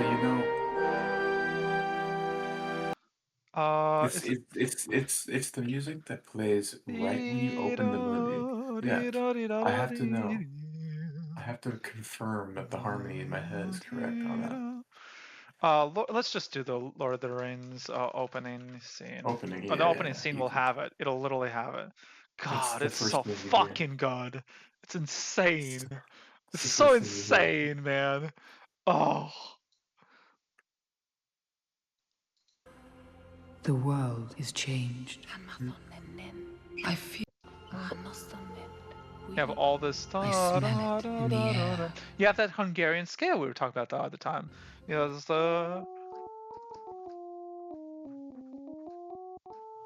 something going on there, right? Right there, if I use it, by the way.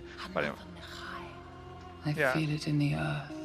I think it's F minor to E minor, I think. I smell it in the air. I guess we'll find out. Much that once was is lost. For none now live who remember it. So that's F minor. To E minor.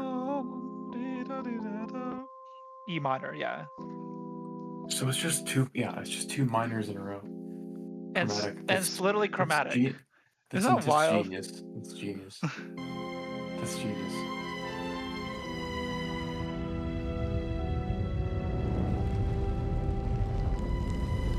It began with the forging of the great rings. 3 were given to the elves, immortal, wisest, and fairest of all beings. Oh, and then we get G sharp minor. How does that resolve? So what did it resolve here? Same thing. You would think it's same thing. 7 to the dwarf lords. Yeah, Great. same thing. But this time we have a 6th going down, right? Before it was not. I really think 6th motion is crazy. Wait. What do you mean? So the melody, it goes down to 6th here. But I don't think it does before, does it? It goes down to 5th. Yeah, before it went down to 5th, did it not? I'm confused. It's the same thing. It should be the same exact thing. No, I don't think so. Really? I think there's one tiny difference in the melody. Yes, it's a 5th, but the next time is not a 5th. Next time is a 6th. So it goes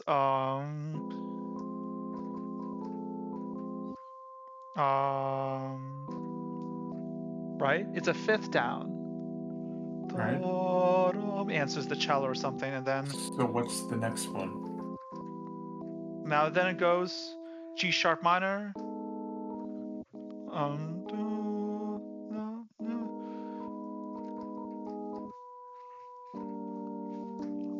That's a 6th. You'll hear it right now, coming up. With the forging of the great when it goes rings, to the dwarfs. 3 were given to the elves, immortal, wisest, and fairest of all beings. 7 to the dwarf lords, great miners and craftsmen of the mountain hall. And it's a half step. Coming off that.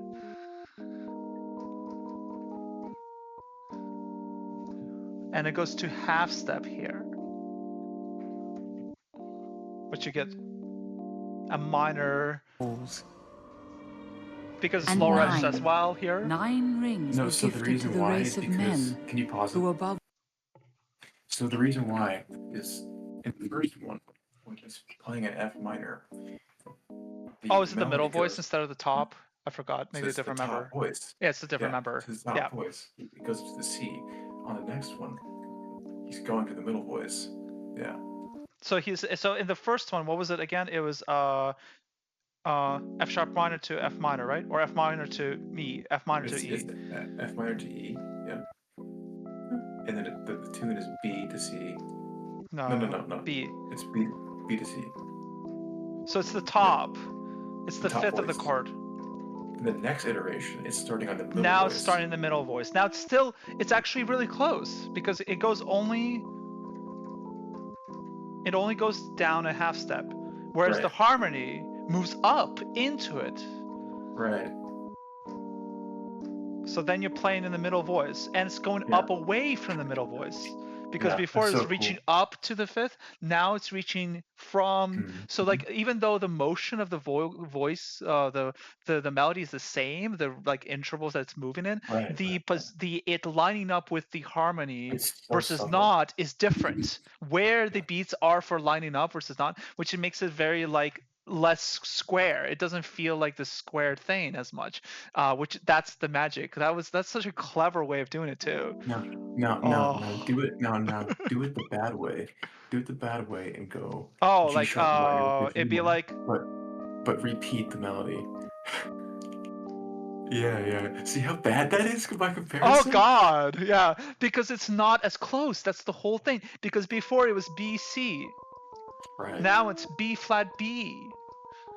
That's telling its own story, but the context of the harmony is changing to kind of recontextualize kind of where you're feeling the way heavier notes and lighter notes for that kind of narration. It just makes it feel just way more like nothing has like too much. Everything has some even like it has a dynamic feel to it, rather than a square like pedantic feel to it. You know what I mean? Right.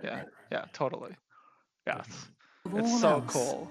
desire And also power. sixths, I feel like, are much more sadder, right? And because it's not a perfect interval. True.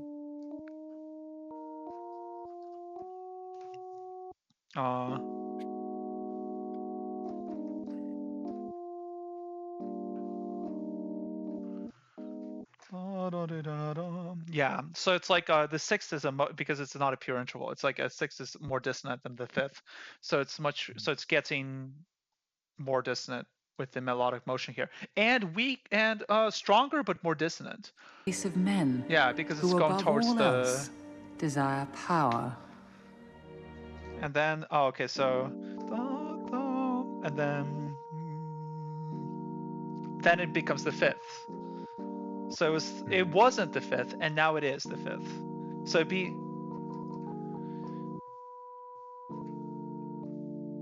that's what it would have been if the harmony gave it being the fifth. It'd be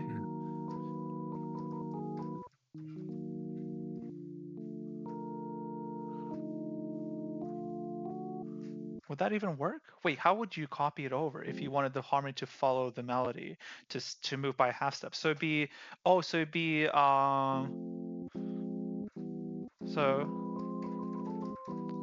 then it would be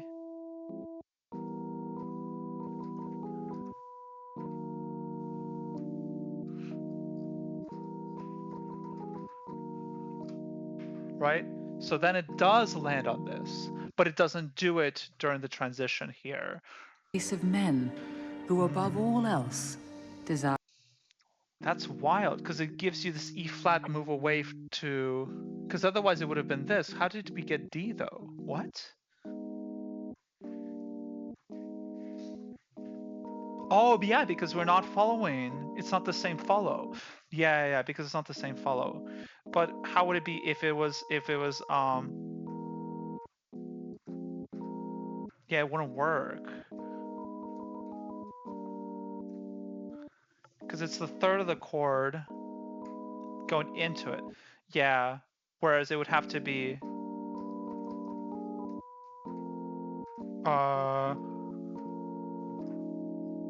yeah, it wouldn't really work. Like the only way would be to move. If you wanted the same, you would have to stay on this chord and go to here. It's a chromatic motion. So it'd be basically then it would be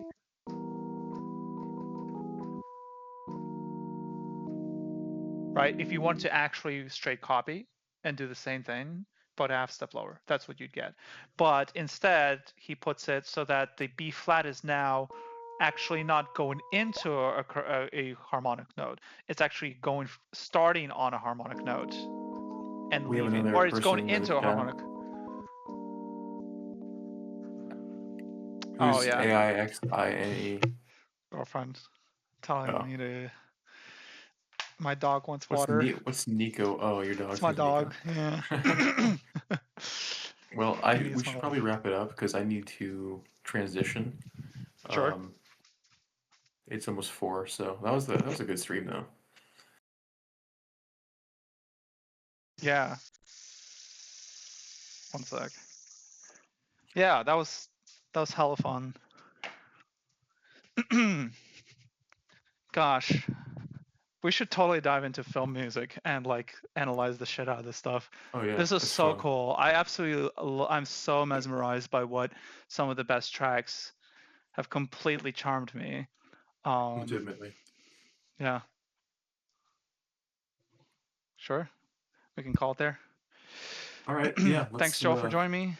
Thanks, guys, everyone that has been watching, and anyone watching the VOD. Thank you for watching. Hope you comment what you guys think about what we're talking about. There was a lot. Yeah, it's a lot. 4.5 hours almost. Wild. Hopefully somebody watches it and has fun. All right, man. Peace. Talk to you later.